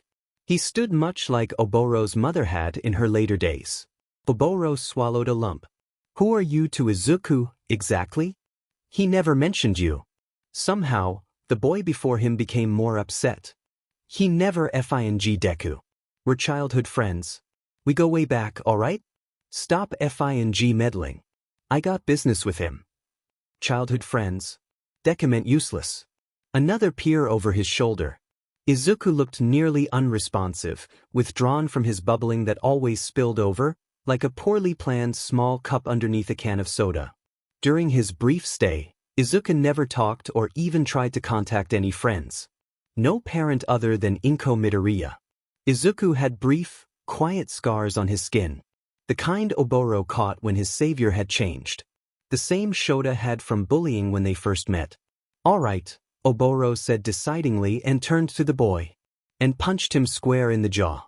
Oboro Shirakumo was a good man, but he wasn't all too forgiving. An integral part of his being, one etched into his foundation like a handprint across concrete, was his distaste of bullies. Bullies snipped at his mother, giggled at his friends, for aspects out of their control. It was infuriating. The fight that ensued wasn't in any way pretty. Oboro had hitched a fist onto the boy's collar and dragged him into a nearby alleyway, Izuku frantically shouting at them and trying to pry the two apart. The kid still nameless didn't back down without a fight. Apparently he was going to Udata now, according to that uniform neatly folded into the grocery bag he had cast aside in favor of trying to pummel Oboro. Had a strong quirk too. Explosions from his hands wasn't a fun thing to encounter, but Oboro? Oboro saw worse. He died at the hands of worse. There was a reason they had the big three of the third years fight the first years after some time. Oboro had been with the two big two Shota and Hisashi, of course when they taught their first years the same lesson they had learned. First years knew nothing about fighting. A strong quirk could only carry one so far until it stained and needed support. Oboro had him pinned, hands strained at his side, while Oboro beat the shit out of him. Because this guy had probably tormented Izuku, a boy who sacrificed everything for Oboro's life, for the silly notion of being quirkless. He hates his guts. Eventually, Izuku managed to get a firm hold on Oboro's shoulder and drag him away once the kid, apparently called Bakugo, had stopped struggling fiercely. Oboro watched with a glare as the blonde bully tried to pick himself up, bloodied and bruised, from the decrepit alleyway floor. What are you doing? Izuku whispered frantically to Oboro. His hands continued to tug. You don't want to. He's your bully, isn't he? Oboro suddenly said. Izuku nearly tripped over himself. After a moment of silence, his throat bobbed. Ah well. Isn't he? Oboro asked, voice softer. What? Kind of. I've been trying to ignore him but our moms are friends. Sorry that happened. Right? Oboro said quietly. His feet continued to shuffle. Is he the only friend you ever had, other than me? Izuku didn't dignify him with an answer. It didn't matter. They both knew the answer. What's going to happen to you if I leave? Oboro asked. Izuku's head swiveled, alarmed. You don't have to worry about that. I brought you back to life. You should go live your life, I'll figure it out. Always have. This is my problem to deal with. We can find another way to get you to a different path. Izuku's hands pulled, trying to entice Oboro forward. Toward the idea of confronting his old friends in ways no one could possibly anticipate. Oboro dug in his heels. Their departure halted. Izuku glanced, curious. Oboro? He asked quietly. I don't want to go back, Oboro admitted, a whisper. Despite that, The moment the faucet was open, he couldn't stop. I don't want to go and be a hero. I don't want to go back just to die again for nothing. It's been 17 years, and all of my friends have long since graduated, and I don't. Oboro's eyes filled with tears, overflowing. He choked on a sob. I don't have anywhere to go. My parents are dead, my friends moved on, and I don't want to go to nothing. Izuku didn't hesitate to surge forward, drawing Oboro into a hug. I'm so sorry, I didn't know. Izuku paused, burying his head into Oboro's shoulder, petting at his shoulder blades for comfort. You don't have to go. We'll figure something else out. Neither boy was sure how long they sat there, a few blocks down, just holding one another. Aizawa had wanted to nurture that hatred that first bloomed the moment Oboro's remains had been defiled. He really had. To let his hands stoke that flame until sweet, pending justice swept in and tore apart whoever dared to be a grave robber. After a few months of tried investigation, that hatred was waning, giving way for bitter, violent sadness. Whoever done this had to be a profession. He heard about grave robbers who stole away parts or whole bodies for odd quirk experiments or whatever dark and twisted desires they had from it.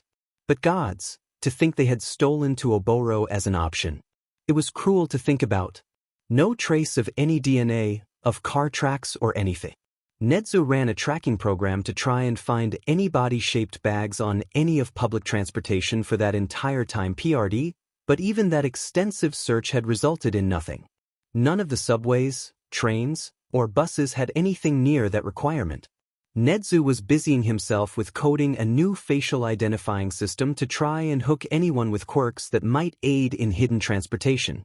Size alteration, hallucination quirks, things like that. It was their best lead, beside either tracking every single car itself that drove somewhat near the area in the month time PRD, or starting to debate the use of a helicopter. It was slow, burning agony instead of hatred. Aizawa had spent his days initially poring over papers with rapid-fire guesses, assumptions, and a penchant for blood. But now he spent his days drifting. Nedzu's typical, sadistic glee he had during rough investigations mutilated into a straight-edged focus for this case.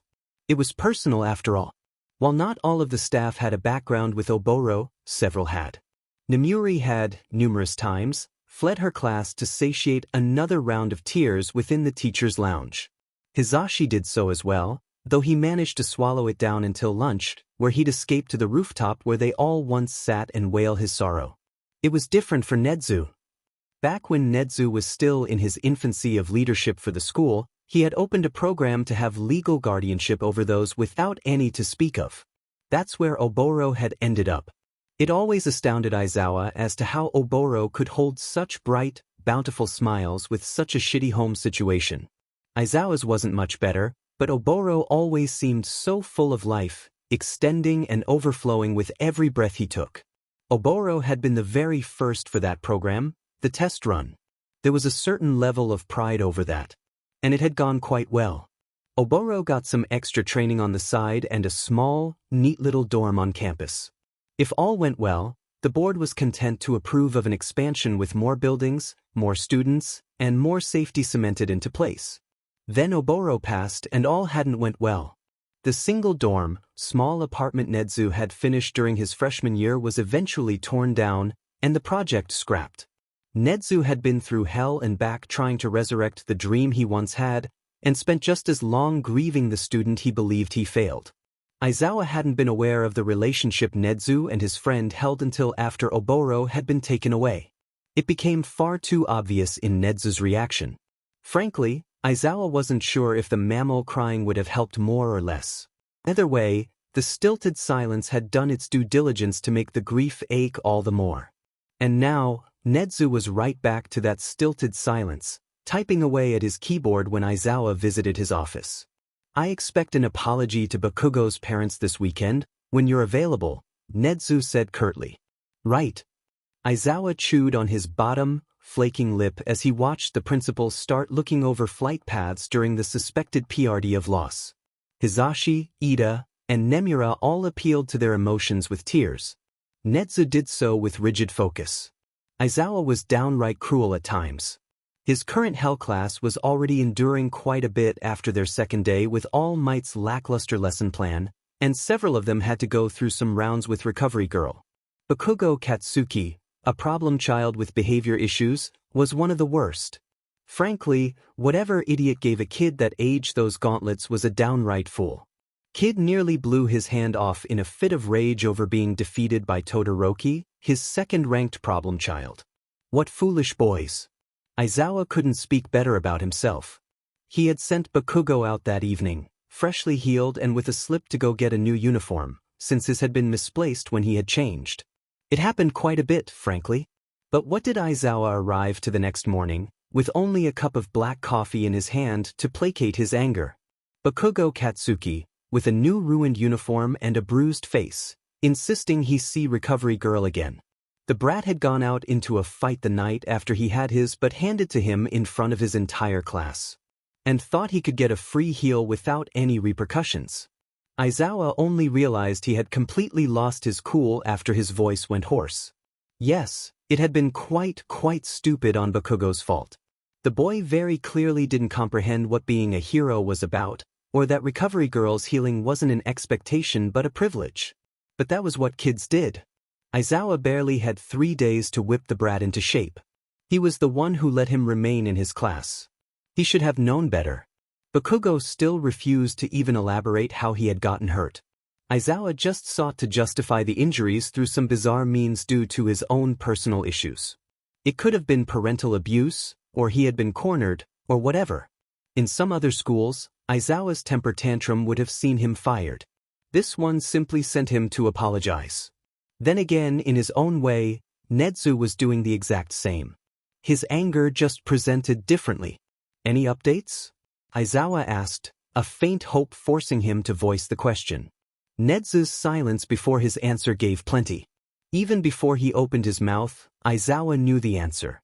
Working on it. Right? Aizawa said, throat dry. Right.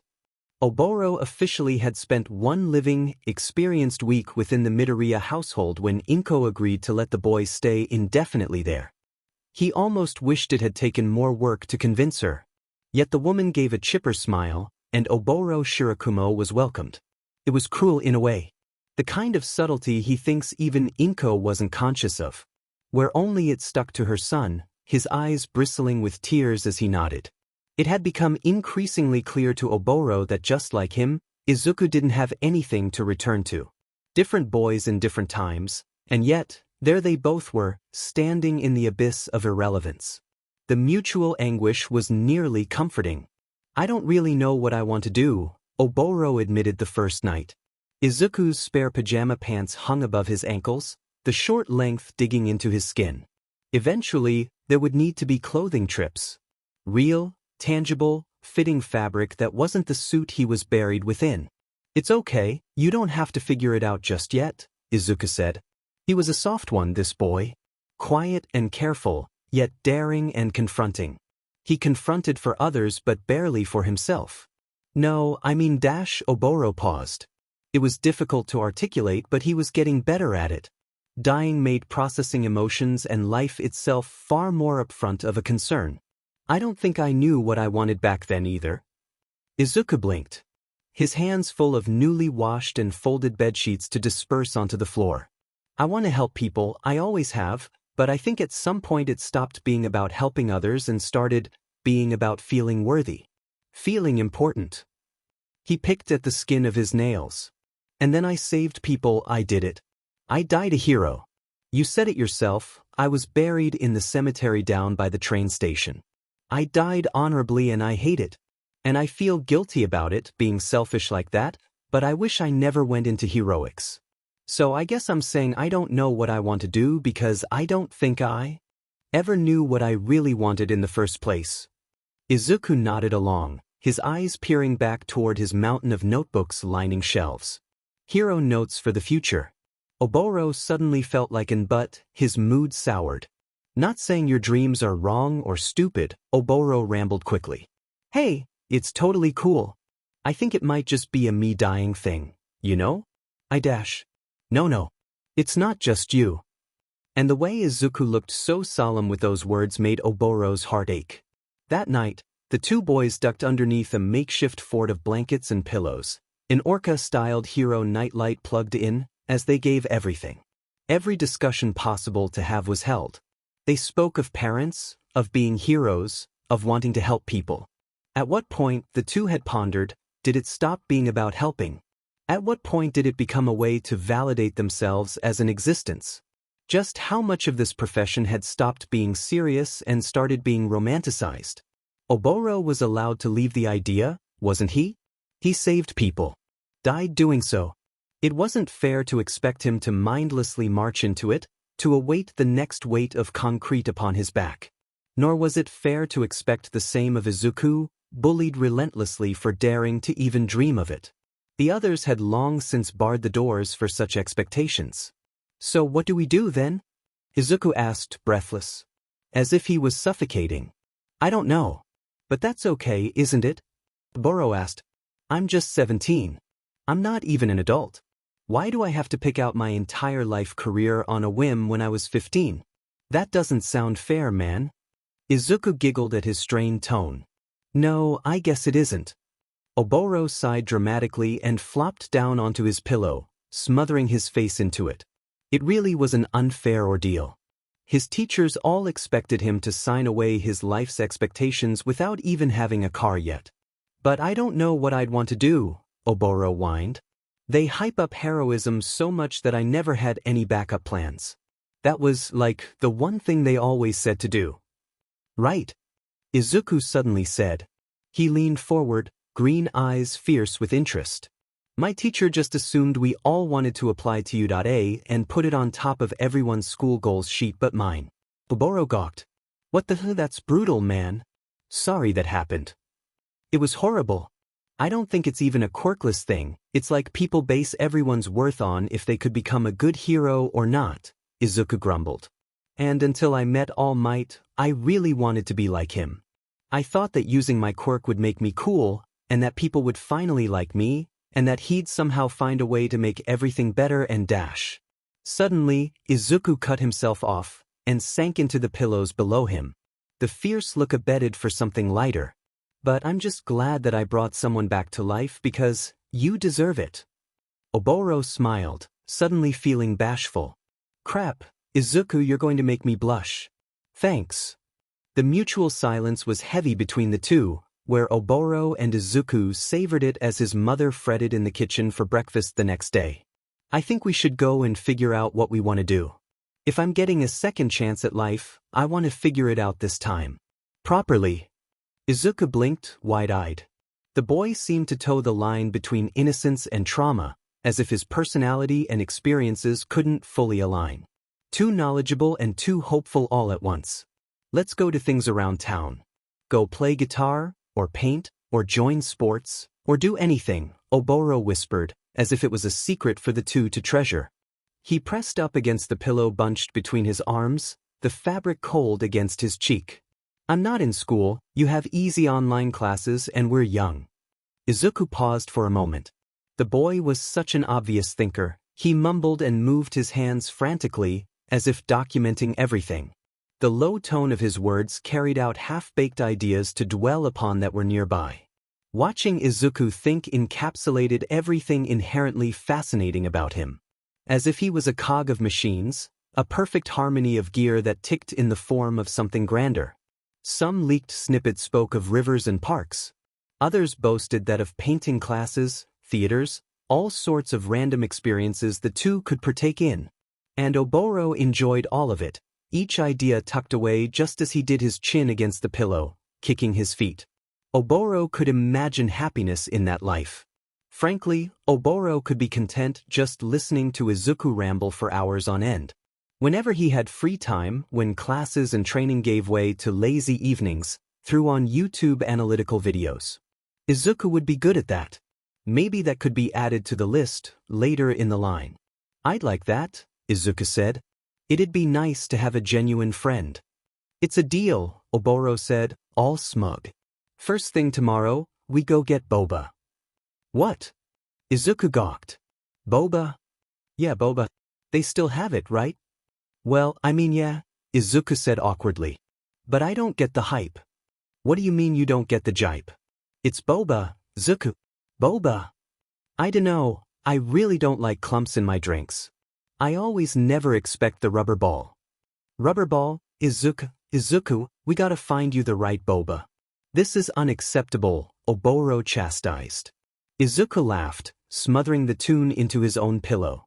It reminded Oboro of his own sleepovers back in the day, when Tensei would try to pass himself off as serious before he too would give way for the inevitable, sweet giddiness of sleep deprivation. It reminded Oboro of everything good in life, of what he would have missed 6 feet under. It was nice. He wasn't going to be a hero anymore. He wasn't going to work on that agency with Hizashi and Shota. He wasn't going to be the famous loud cloud that inspired smiles and hope in millions. But in one Quirkless assumed boy in the middle of a small suburban home, who hoarded notebooks and saved his life on a whim of kindness. That didn't sound bad at all. While boba was on the first stop of the list, delicious and refreshing, it certainly wasn't the last. And, well, with a well-placed sob story about parents out of the country and being switched to temporary online schooling due to a training accident, Inko was so swayed that she hand-delivered her card for their day of enjoyment. "You boys have fun," Inko said. Sheer relief dripped from her tone, her stance, her very being. She looked as if she very well might have dripped into a puddle of joy from Oboro's mere existence. Horrified him to no end. "It's not just the whole Quirk thing," Izuku explained the moment the home was out of earshot. With his book bag bundled with notebooks galore, all riddled to find a new purpose of life. "It's just me." "What do you mean?" Oboro pressed. "There's nothing wrong with you." Izuku smiled at Oboro, his expression shallow. "She wanted a kid like Bakugo. The one you punched, remember?" "Ah," Oboro said, a bit sheepish. Right, Izuku laughed. "She wanted a kid that'd go into heroics and be strong and tough and everything she thought was important in life. There's a reason why there's so much hero stuff in my house, or why my mom always goes out to Bakugo's house to care for him. She even mentioned once it was the reason she married my dad, who had a fire-breathing quirk. She just wanted a hero kid. Even if I did get a quirk, if it wasn't." That explained a lot. The hero stuff littering the television cabinet. The aversion to Izuku, but worship to both Oboro and Bakugo alike. She liked Oboro not because of his quirk alone. She liked him because she thought his position made him inherently worthy. Oboro chewed on his bottom lip, suddenly feeling parched and bare. He had no idea people like that actually existed. Though he knew quirklessness had a good part of it too. She may have not treated Izuku with so much awe at him had she known his true quirk, but the neglect would have been kinder. More merciful. Oboro's mother pretending to have some weak, useless quirk always earned her far more leniency than admittance of the truth. "I think she's also relieved I'm not hanging out with Bakugo anymore," Izuku admitted, rubbing at the back of his neck. "She did care that he was hurting me. Don't look at me like that." Oboro huffed, turning away. "Sorry, just with all of the stuff you've told me, I don't think she sounds like a particularly good mother." "I know," Izuku admitted. "And she's not." His tone was so dry, so bland, that it startled Oboro right out of his dreadful hatred into something more quiet and somber. He watched Izuku, giving his friend the time he needed to respond. "You took a few months to come back. It took a lot of energy from my quirk daily too. To help you get up faster," he elaborated. "It just gave me a lot of time alone. To think about everything but what to say to me after I came back?" Oboro teased. Izuku squeaked, his face going red. "I said I was sorry, all right?" Oboro laughed, and Izuku followed. The tension bled from his shoulders. Even if Izuku had time to decompile everything that had happened to him, there was still that rigid tension of having to endure it further. It was nice to see him laugh. "My mom did care, just Bakugo and his family, that was her thing. That's what my mom always ran to. She's been friends with Auntie Matsuki for ages now. To her, she probably thinks it's unfair I take up space there when she needed it more." If Oboro had any less restraint, he would have stopped right there, stolen Izuku by the shoulders, and haul him to whatever therapist was within proximity. How needlessly cruel was life to deliver Izuku such a mindset. That wasn't in the same realm of common sense. Izuku had twisted up so much into himself to come to that conclusion. She's delusional, Oboro breathed out. She's my mom, Izuku strained. I know she doesn't like me and I don't like her either, but dash. But nothing, Izuku. She's still delusional. Izuku bit his bottom lip and stared at the concrete below them as they drifted away from his house. Izuku wasn't a fool, they both were well aware of his mother's faults. But knowing it and admitting it out loud, well, Oboro understood that well enough. Never lived it himself, but he knew how difficult it would be for Izuku to handle. What next? Oboro asked, swinging an arm over Izuku's shoulder to deflect. I definitely want to see a movie, since everything is new, and we have to go out and get some good, fancy restaurant stuff for lunch. I think a movie would be nice, Izuku mused, chewing on his bottom lip. There was one I wanted to see. It's this small release about a quirkless person. It's, technically a time travel romance, but it still has a quirkless protagonist in it. Let's do that one then. Are they showing today? Oboro asked. He intruded upon Izuku's personal space like a slow alligator, perching upon his shoulder with the blunt underside of his chin. Izuku's phone wasn't all too different from the models from his time. There really wasn't much to upgrade from when everything was already thin, slick, black, and stuffed with the latest high-tech gear. Looks like they are, Izuku said. Sweet, Oboro hummed, before pivoting on his heels to the left, dragging Izuku along with him. Oh look, Zuku, there's free salsa lessons. Let's go. After an horrific learning experience that Izuku was as flexible as a plank of wood, and that Oboro's 13-year absence had indeed left him with much to be desired, the two of them wallowed away in shame toward the humble movie theater down the street. Oboro indulged Izuku in the wonders of candy boxes underneath shirts from the local 7-Eleven, always eternal, before they moseyed down to their seats. The selection was ripe, so Izuku and Oboro stole to the very middle of the empty theater, a bucket of popcorn with extra butter pressed against his thigh. Always a sucker for sweet, salty perfection, Oboro dug his greedy fingers into the bucket and begun to indulge. We're the only ones in the theater, Izuku noted dully. Yeah, it happens, Zuku, Oboro said, pushing the weight of his head against Izuku's shoulder. Everyone likes hero movies. It took me ages to bully my friends into watching slice-of-life stuff. Colors splashed across the screen as the hall muted, leaving the two boys in a dark silence as the opening shot of wheat rolling in the wind upon a hill took focus. Hesitantly, Izuku's hand itched for the bucket, and Oboro gently kneed it closer, encouraging. The standard romance plot took to the movie. Some young actor with a light absorption quirk accidentally set forth a chain reaction that led to a magical mirror spitting out a cute, young woman from pre-Quirk times. She was funny, quirky, clumsy just enough to be cute but not to be a nuisance. Standard, cliched love interest. The story would dip its toes into the complexities of being without a quirk in the modern day before snapping back into cute, meat-fluff, gooey fun for its rating. Your mom she was quirkless, right? Izuku asked in a hushed, somber whisper. Yeah. How come? Izuku leaned over, his voice quiet, as if not daring to impede the rules of the theater. Was it this nice? How your dad and your mom met? Oboro paused, thinking over the small moments his parents had given for their romantic tale. It hasn't been that easy. His pa had to swing by every day with a bouquet of lilies, trying to woo the woman at the convenience store counter. She didn't have much to her name, and he had been a postgraduate on the verge of his loans hitting.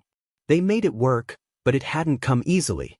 But then he'd think about it, little, tiny Oboro peering up at the table at Valentine's Day, where his parents cooed and giggled at one another. Yeah. Izuku asked, hopeful. Yeah. Oboro said, when they're at the park that evening, under the thrill of a sunset and the hum of spring ambience, Izuku had finally taken to a new notebook. He had a set look to him, with a tilt of the tongue sticking out and an arched eyebrow. I'll accept a local band, but I'm not starting a boy band, Izuku said. But come on. Zuku. We'd make a great boy band. You and me touring the world. Oboro huffed fondly, outstretching his hands towards the pink sky.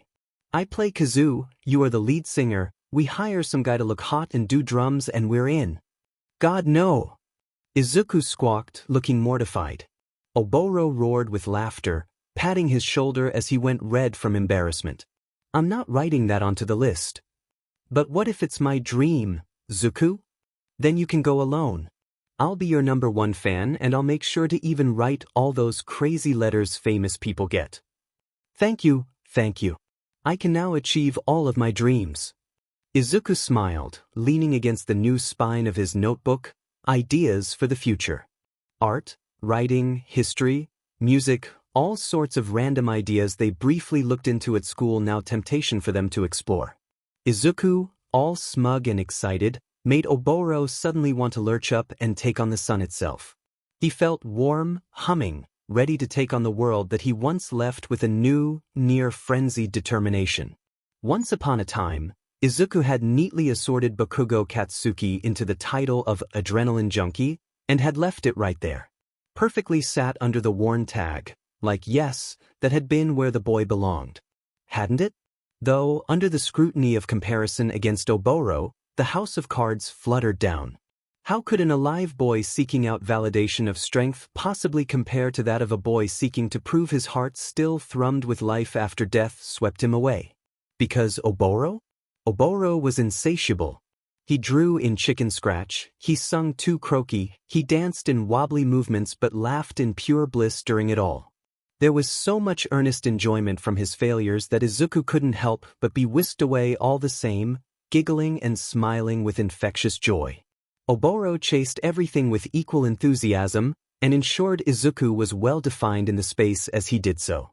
Izuku wished he could venture back to his little tiny self, a quirkless boy picked last for dodgeball every single godmed time, and show him that Oboro picked him.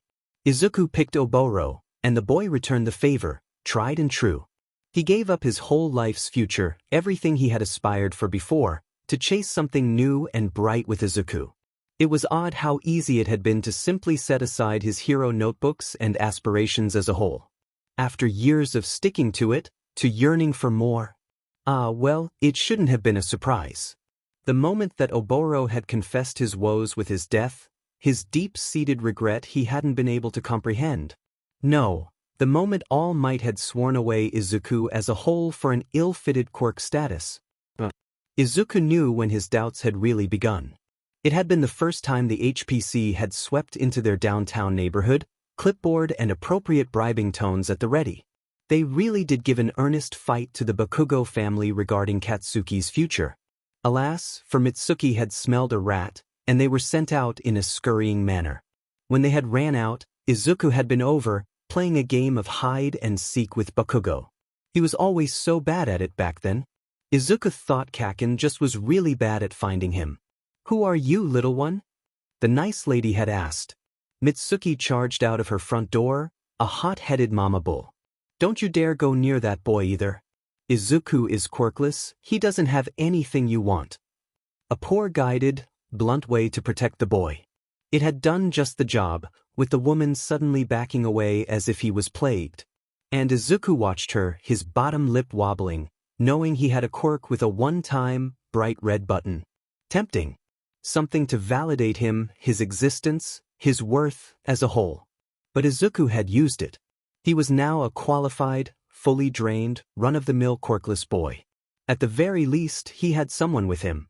So the sting of being finally emptied of a quirk, being nothing, hurt less. As it turned out, Oboro was more prone toward artistic endeavors.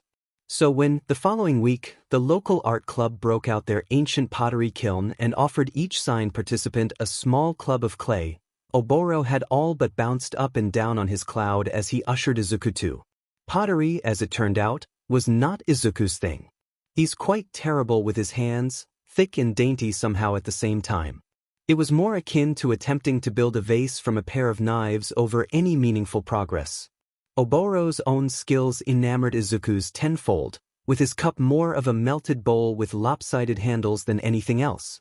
Despite the ample warnings to properly knead it like bread, "No explosions here, sonny," Oboro had barely spent a second on it before he was working on his supposed masterpiece. When the assistant teacher, a lopsided older woman with a wobble and gold-filled smile, all but punched their odd pottery into the lopsided kiln, the two had been left under the supervision of nothing but the wailing sun petering in through tinted windows up front. They had been arguing about something. Gods, it had been completely mundane. So petty for a first argument. Izuku wasn't sure if it all was normal. The mere rise of temper had him hot, sweaty, riddled with anxiety over making his only ever true friend upset. He had half of the mind to drop to his knees and beg for forgiveness. But that wouldn't happen. He couldn't let this just happen. Midoriya Inko, ripe with enjoyment of a new, quirky boy in her home, had extended an invitation to the Bakugo family for a fun dinner at their place. For the first time in over 10 years. It still felt off admitting that. Before, he could always mentally challenge her, always have that argument that he still did have his quirk, unused and untouched. A loaded gun. But that gun was now steaming from the shot and Izuku was out of bullets. He was, by all accounts, quirkless. Officially. And his mama wanted to invite over her favorite family to play pretend. Izuku didn't want it to happen. The Bakugos in their home was like a sacred breach. It was unthinkable. Especially since the last time the two collided, it had been a fist to a face. Repeatedly. Absolutely cathartic, but something that could not be endorsed behind the sanctuary of his home. Would Katsuki accept those rules? Or would he look at Oboro and lunge, desperate for revenge? Izuku begged him to decline. Go out solo for a few hours. He could watch another movie, go star-seeing, anything. But Oboro, man of loyalty and stubborn heels, said no. Really dug them in, so they fought. Oboro and Izuku fought like declawed kittens, from an earnest attempt to make one another actually acknowledge the other's viewpoint. And they did, peering in through the window of the other's mind, then would still disagree with the furniture arranged within. It was maddening. All the two managed to accomplish was a fun romp of running in a circle until their feet left marks on the dirt. All the while, Oboro never spoke down to Izuku. He always stood, equal level, frustrated but caring all at once. It made Izuku's head spin, confused and annoyed. Then again, he wasn't used to any argument bordering near healthy. Oboro was used to discussion, slight raised voices, but the implicit understanding that love and care were integral. Izuku was used to screaming or avoidance. It was new. It was frightening. When Oboro herded in, as if trying to calm Izuku down, Izuku sharply stepped back. Voice raised. And that was when it happened. Right at the perfectly awful moment, the kiln, as wobbly as the old woman that mounted it, shook and groaned. The unable wooden planks strewn below it gave to gravity, and the door, hot and humid, shot open. Pieces of blue, so bright, painted by Oboro, shot out as his pot exploded. A horrible timing of fate, right when the doors blasted open. And a shard, as blue as his hair, collided with his throat. Izuku found himself moving in a horrible sense of dread, as if called to the crumpling body of his friend. Instantly he was besides Oboro, kneeling as his friend, his best and only friend, gurgled and choked. It had happened so, oh God, there was so much blood. Izuku frantically pawed at Oboro's throat helplessly, unable to acknowledge the way his hand was already limpening, the way his gurgles became silent, his chest unmoving. Izuku looked up, and was met with the same dead, dazed eyes he had become familiar with once before. Oh my God, he wailed, pawing at Oboro's soft, once-alive skin. No, no, gods no, please, oh my God, please dash. The sleeping beast within Izuku yawned, and suddenly, the quirk he had believed left him suddenly jerked and danced a familiar tune, plugging into the well-fitted puzzle piece it had left within the other. Izuku stared, wide-eyed. Oboro gasped alive, again, for the second time since his first death. Behind him, Izuku's own pottery exploded as well, ill-needed. Aizawa's fury, a pile of coals heaping at the bottom of the dumpster fire, had been relit once again when Netsu clicked his tongue and ordered them all to join within his office. Even Tensei, away on patrol in Hosu, had cancelled his contract and all but thrown himself onto the soonest leaving train. Leaving the gang back together, all over again. With one firm rat to lead them astray, as if dancing them into a river. A puppeteering quirk, from the looks of it, Nezu explained, gesturing toward the train footage. Boy with his hood down, hunched shoulders, and a new body in a suit pressing against him, an extra hoodie tossed over his body. The extra body's hands, out in the open, were bone and rotting flesh. I'm going to kill that man, Nemuri hissed. Hisashi gawked. Nem-. He stole a body to use as a puppet, Hisashi. He stole Oboro.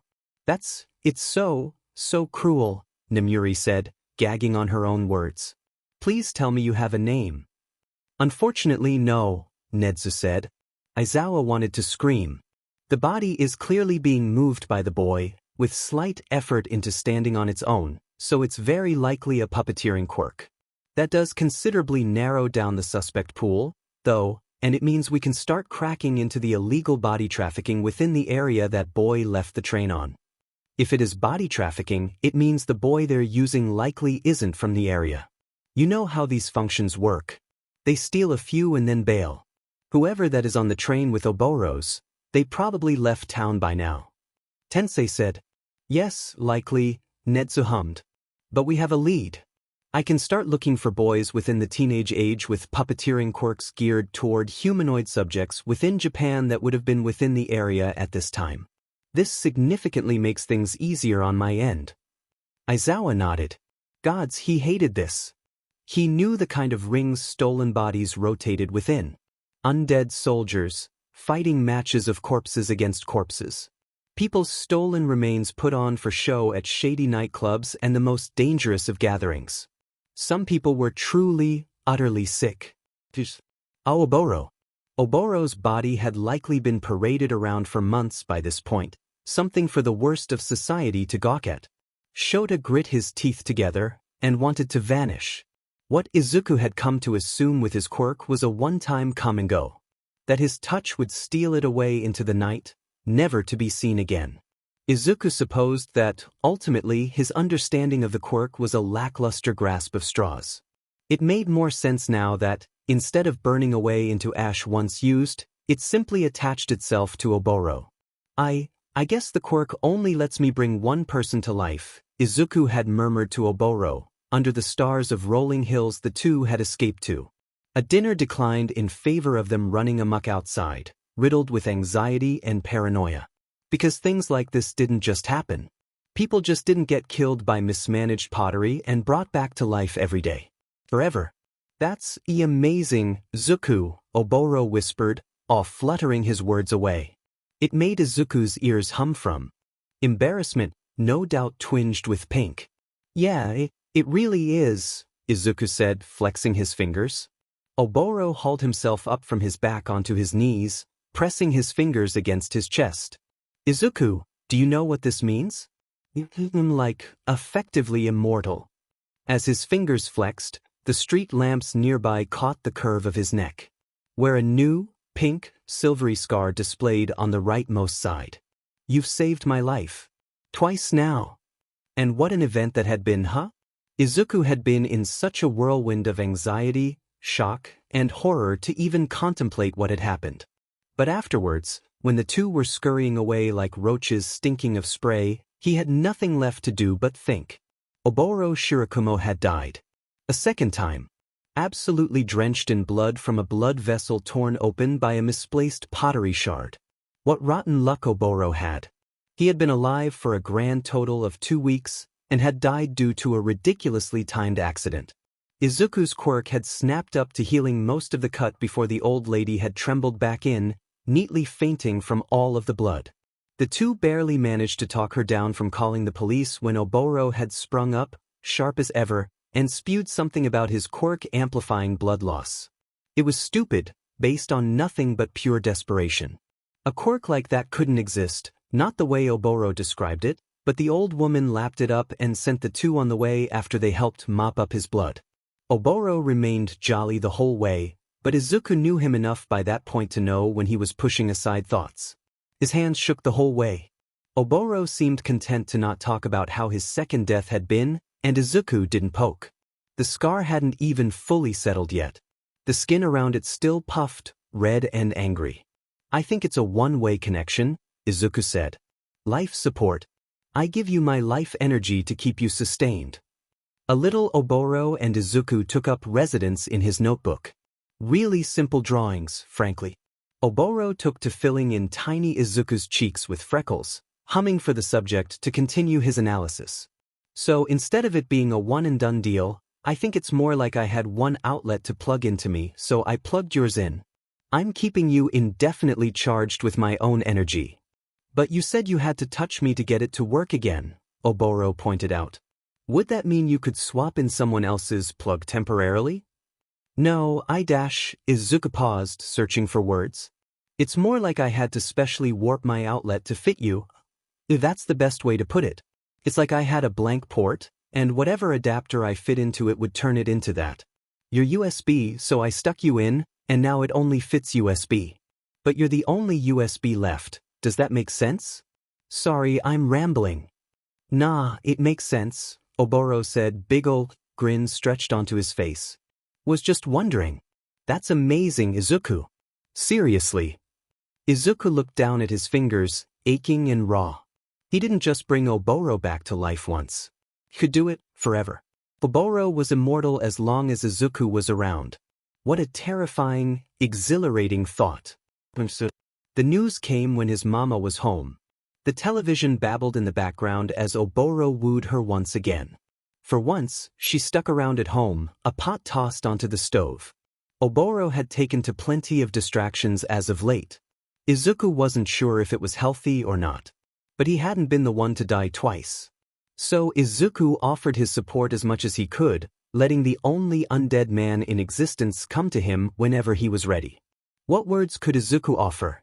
He could only turn back the boy's death, he couldn't undo the memories. Never experienced it. It was like someone with ripe, fat pockets trying to comfort a poor soul stuck roaming the streets. Insensitive and useless. Oboro was good with his mama. Real good. The cloud-quirked boy distracted her plenty, easing her into making a dinner Izuku hadn't had in ages. The initial jealousy he once had, briefly, faded into the simple acceptance that his mother would always love Oboro more than him. Not that it was necessarily fine, but the looks of annoyance and disgust Oboro slipped in between moments of attention made it all the better. Oh my God, the news anchor had said on the TV, their eyes flicking to something off camera. We just received some horrible news. There has been an attack at the USJ training facility on U.A campus. Teachers 13 and Eraserhead have sustained injuries and have been transported for further medical treatment from Recovery Girl. Several students have also dashed. Izuku didn't hear the rest of it. Izuku Midoriya let out a shocked wail and all but launched to her phone, the Bakugo family up and ready within a single dial. Oboro stared at the screen for a second, then another. Then he leapt up, over the couch in an arch, and was out of the front door before Izuku could squeak. It wasn't hard to find Oboro.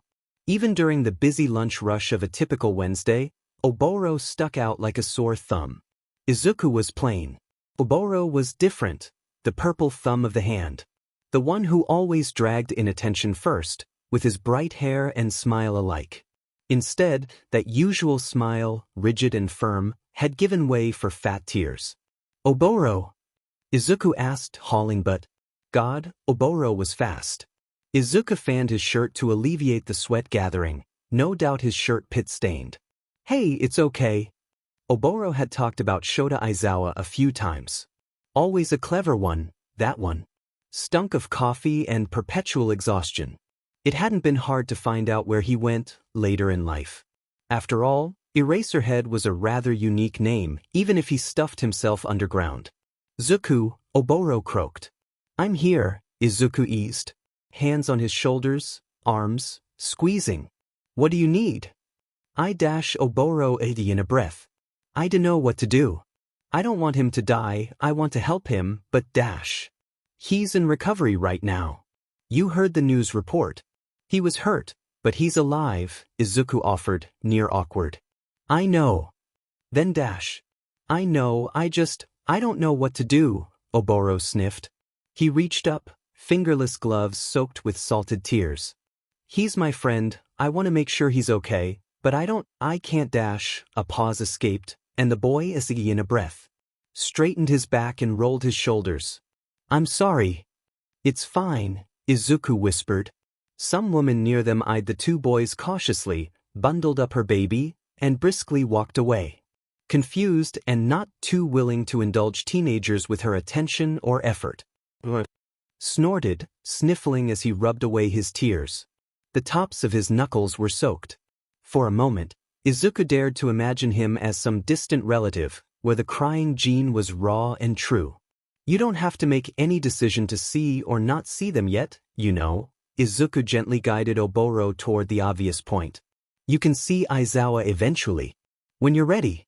You have all of the time in the world now, right? Oboro snorted again, a weak, gasping little noise. Yeah. I can. I'll have to work up to it, but you're right. I'm not wasting my life away or anything. I've died twice now. I'm allowed to take a break, right? Yeah, Izuku whispered.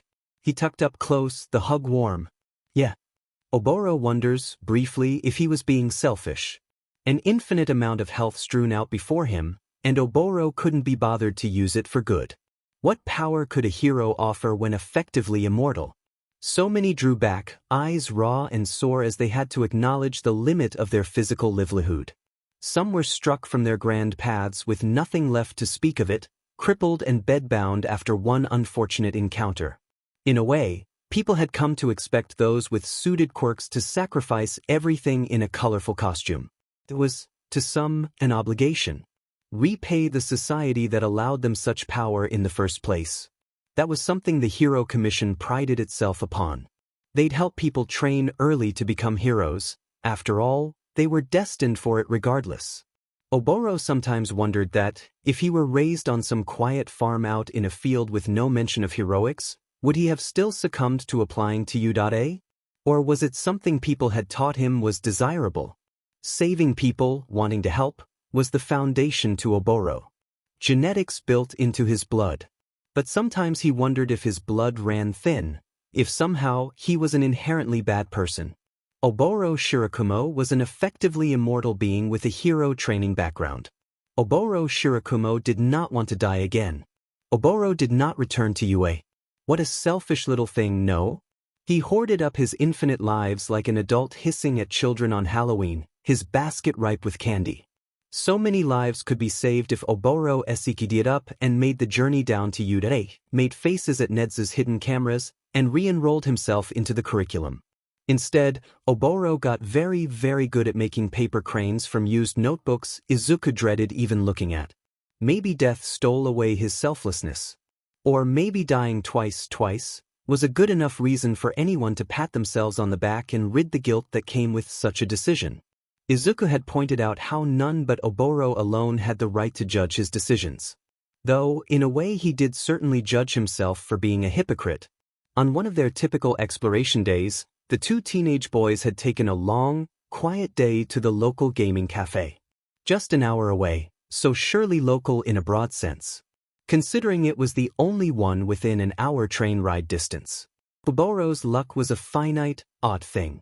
Twisted upon itself and unraveling within a moment's whim. After all, his weird luck was the reason Izuku had even dared to glance upon his grace in the first place. Over 50 bodies buried away, rotten under the ground, but only one with eccentric friends that'd go out of their way to plant organic flowers under a tombstone. He knew it was Ida's lead. Tensei was always more prone to the practicality of gifts. How Oboro's chest ached with those thoughts. Oboro Shirakumo had been nothing to Izuku Midoriya, nothing but a slot of stone with a start and end date. Oboro had only been revived because Izuku thought planted flowers to be sweet. A gesture from a somewhat rigid man that led to the gift of life. It made Oboro more antsy than he'd like to admit. So he entered that Med gaming cafe, hands adequately coated in post-anxiety sweat, patting them against the helm of his jeans. Was Oboro a jeans person? But it was what Izuku had spare, and it fit, so it sit. On him. Session paid for, food bought, the two scurried their way to the back corner where none but themselves could dwell, cozied up in a booth. They settled for easy, fast-paced multiplayer games, the kind manufactured to turn off thoughts of life, just for a bit. a side-scrolling punching game, racing game, and then inevitably some farming game that Izuku took to well. Maybe Izuku would make good for some kind of gardener. His hair matched, and he had the gentle, hopeful demeanor that plants seem to thrive near. Oh, you can romance the residents, how cute! Izuku cooed. Think the carpenter lady is an option? Oboro pushed. Izuku, ever the nice boy, gawked at the cloud boy. His eyes bulged out, lips pressed thin as a razor. Oboro, she's married. You homewrecker. Oboro laughed. Izuku laughed. Someone else shrieked. A full-bellied type of yell, from the soul, where true annoyance bred. The nice, neat cashier with even hair and a disposition for yellow had a fat finger jabbing toward the door, other hand strewn against their waist. I will not allow such blatant disrespect for my property to be excused. They said, voice a tree exploding against the forest bed of a lacking forest. Deafening in the silence of the blue-lit monitors. Get out. The boy they were gunning against, some tall, lanky lad with a scabbed neck and pale blue hair, dug his fingers into scabs until they bled. It was an accident, he hissed. Accident. Don't care, if you have a quirk like that you should be managing it with support equipment. General courtesy. What is it? 5-finger point contact. You could have wrapped your fingers with scotch tape and my $200 keyboard would have been fine. But no. The cashier wailed, arms thrown up. Couldn't be bothered, could ya? Now I'm down a keyboard because you didn't even bother to manage the quirk you've had most of your life. I don't need any support equipment. I'm not weak. I can manage it perfectly well, the boy boasted. His voice scratched, a chalkboard against the nails planted into his bloodied skin. If you have. The keyboard's gone to dust, ain't it? Who the hell buys a $200 keyboard? Someone's voice wobbled up, nearly a whisper. Wait, it was Oboro's. He really needed to just duct tape his mouth sometimes. It's not my fault you wasted your money, the visitor hissed out, causing the cashier's face to tilt to a brilliant hue of red. Out. They screeched, finger once again toward the door. And stay out. There was some shouting, a back-and-forth struggle for verbal power. It was clear that the boy with itchy fingers to dig was losing, unaccustomed to turning such an obvious fault in his favor. The boy lurched forward, dusting hand toward the cashier's face, and suddenly, Oboro and Izuku were on their feet. It really wasn't fair, in his opinion, how the universe forced his feet to move on their own. Machines groomed to lurch him into battle before his mind quite caught up. Oboro threw a cloud into the boy's face to blind him as he went for the feet, sweeping his own to cause the other's balance to stagger. It gave the cashier and Izuku enough time to move, the cashier backwards, and Izuku forward, his own keyboard turning into an impromptu weapon and bashing upside the back of the stranger's head. $200 of technology exploded against the skull, practically falling apart within Izuku's fingers. Why do you buy such expensive, breakable keyboards? Izuku cried, jumping back as the unbalanced man all but swiped at the air for a hit. I'll kill you. I'll kill you all. The blue-haired boy screamed. Holy shit, dude, calm down. Oboro yelled, grabbing the plastic chair Izuku all but shoved into his grasp. You don't have to kill anyone over a FING keyboard. Well, two now I guess. The other righted himself up, red eyes boring into Oboro from between unevenly cut bangs. Instantly, all hero training came back in a flood of icy water, leaving Oboro staggering under the weight of sudden, horrific responsibility. 5-point touch for a dusting quirk, given the state of the first keyboard being a pile of ash on the anime girl-styled mat. He was angry, riled up, and easily tempted toward violence. He was between Izuku, Oboro, two other guests, and the door. Oboro didn't have his staff. Usually, not an issue. Today was beyond such foolishness of teaching their students only one weapon, so he was familiar of the weight of knives, guns, tasers, and anything else his professors deemed as entertaining enough to give a go. Of course, hand-to-hand combat and utilization of the environment had been approached as a necessity as well. Something Izuku had taken to easily, even without any training. But this wasn't something Oboro could approach by the seam of Izuku's extra pants. Oboro was horrifically lacking of defenses, backup options of a phone. The lanky stranger had something that could make away with the plastic shield of his within a second. Oboro had nothing but Izuku armed with a third keyboard, the poor cashier, a shitty chair, and his quirk that could blind everyone in this room, including himself. It was more good for mobility outdoors than anything indoors. We don't need to do this, Izuku tried, fruitless. You can leave right now. 2 customers already ran out, they've already called the police. You can leave now and get away, and you escape, and no one here gets hurt. Why yeah? Someone behind Oboro spoke up. Some kid he saw earlier, 15-year-old girl, K-pop hoodie. It's 4 against 1. 5 if the cashier stops hiding. Kid, oh my god, shut up, dash. The cashier's voice rang up from somewhere, a desperate whisper. I only need 5 seconds then. I've killed more in fewer amounts of time, the stranger croaked, smile cracking out. His fingers flexed, as if hungry. He then lunged as fast as a leopard. Sure enough, the chair gave way to dust just moments after being touched by those deadly fingers. Izuku once again slammed the keyboard at the man, and when that didn't dissuade him from closing in on Oboro, his freckled hands slipped into the roots of the dusty blue hair and pulled. That barely saved Oboro enough inches to weasel his way backwards, another cloud blocking the villain's vision. From somewhere behind him, the teenager gave a war cry, and a pink, sparkled backpack slammed right into the nose of the villain. No, no, no, I can't do this, you guys don't understand, some guy chanted, his shiny shoes poking out from underneath the desk to Oboro's right. I became an accountant, I can't fight, I can't do these things, please for the love of God don't get me involved. If we break his fingers backwards, he can't use his quirk, Izuku shouted to the others. We need to hold him down so I can smash them. Help me. You got it, Zuku, Oboro huffed, rolling his shoulders back. Guess he was doing this one more time.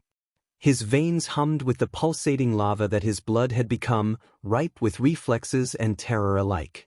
The villain all but turned on his heels when Izuku announced the plan, and lunged for him. Izuku managed to throw himself back over the table, shoulders slamming into a monitor as he tumbled over it and onto the other side in a flurry of green locks. The villain followed right over, hands outstretched, snarl on his lips. The teenage girl, bless her heart, acted instantly, grabbing onto the villain's ankle and began to tug him back. Oboro was right there with her, fingers pressed into the warm flesh of the other and pulling with the might of the top hero. Of course, this was rewarded with a kick, one straight into the nose of the girl. She fell backwards, nose tilted and bloodied. No, please my shop. The cashier wailed, useless. The distant hum of sirens took to the air, causing Oboro to perk. By gods, a stupid move Shoto would have torn him apart for. Izuku was on the other side of the table, quickly righting himself. The teenage girl was holding her nose, staggering up. The other 2 in the shop, hiding and useless. But Oboro was close, the closest to the man panicked from the sound. It had taken one moment before, when Oboro had thought whatever powers be were on his side in that old building. Saw a window, a fire exit, and hurled toward it, unaware concrete was coming from above, faster. The second time, he had been a fool, rushed and frantic and happy to be trying out something new. Oboro would always be prone to impulse. His detriment, really. As his impulse had led him to peer at the windows of the front, giving the villain with weapons for hands enough time to rebound on the man holding his ankle and slam his sweaty hand right into his cheek. Instant, horrific agony blossomed across his entire face. His legs gave out, his breath wheezed, attempts to summon clouds, to claw, to do anything had come and went as the pain spread out like a breaking dam. Then the hand was gone, the man in a sprint elsewhere, and Oboro was left writhing on the floor as his face, neck, and top of his torso wept and bled from open, rotting wounds. Then there was Izuku above him again. Twice Oboro had died. The first time, it had come instant. Squealing metal and concrete, and then silence until he saw the brilliant night sky atop a grave, a hand outstretched. The second time had happened fast, albeit not instant. His vision swam, his neck wet and aching, and Izuku sitting above him, desperate tears rolling down his cheeks. This time, he could make out the blur of green as the edges of his sight gave to nothing. Izuku was trying toward him, but someone else was pulling him back, yelling about it possibly being infectious. And as Oboro slipped away to the familiar grasp of death, he could only think of one word as he saw paramedics and heroes flood the scene. What Shota had imagined when he heard the news, that he would have been more stoic and purposeful with it. He would have sighed, nodded with defeat, and gently climbed into his car to rebury his old friend. Instead, he had looked at the message Nezu sent, spat out his coffee, and broke a few traffic laws with his latte dripping down the side of his dash. Nezu, usually glued to his seat at Yurei, was a purple thumb amongst the small group gathered. He had to be given the charity of a metal stool to be alongside the others beside the table, peering down at the body recovered from the recent Shigaraki attack. The last time Shota had seen Oboro was in his casket. Dressed in his Sunday best, hands folded over his chest, as if to hide the gaping wound Shota had known was there. If one ignored the raw bruises along his chin, or the way one hand was meticulously covered, one could imagine he was simply sleeping. They had been lucky, many had hinted. Not a lot of heroes had the fortune to get open casket funerals. Oboro looked more. As much as Shota hated it, no words suited it other than fresh. Like when Shota had found him, under that building. Half sticking out, face drenched in blood, and eyes lacking. According to the testimony of 3 people that hobbled their way out of the scene, the blue-haired one had been present for hours before the incident occurred. Walking, talking, breathing and giggling the whole way. Shota is in a breath, his guts trembling like a boat out at sea. Swaying and groaning under the weight of a storm. That is him. Tensei was the one to give. Oboro Shirakumo.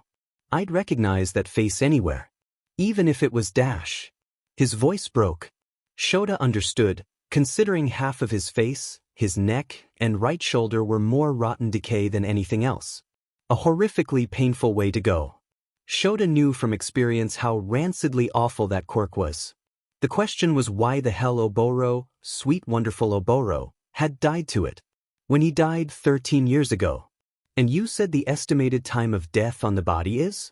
Nezu asked, hands folded as neat as his voice carried.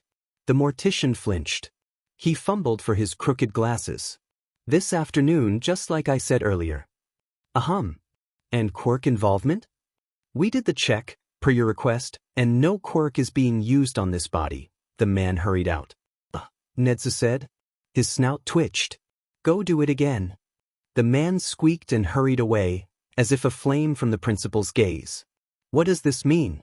Why is Oboro here, dead again but recent dead again? Hizashi all but wailed, tugging at his golden hair. I think we misjudged what quirk was used on him, Nemuri croaked, his voice small. She tore a gaze to their boss.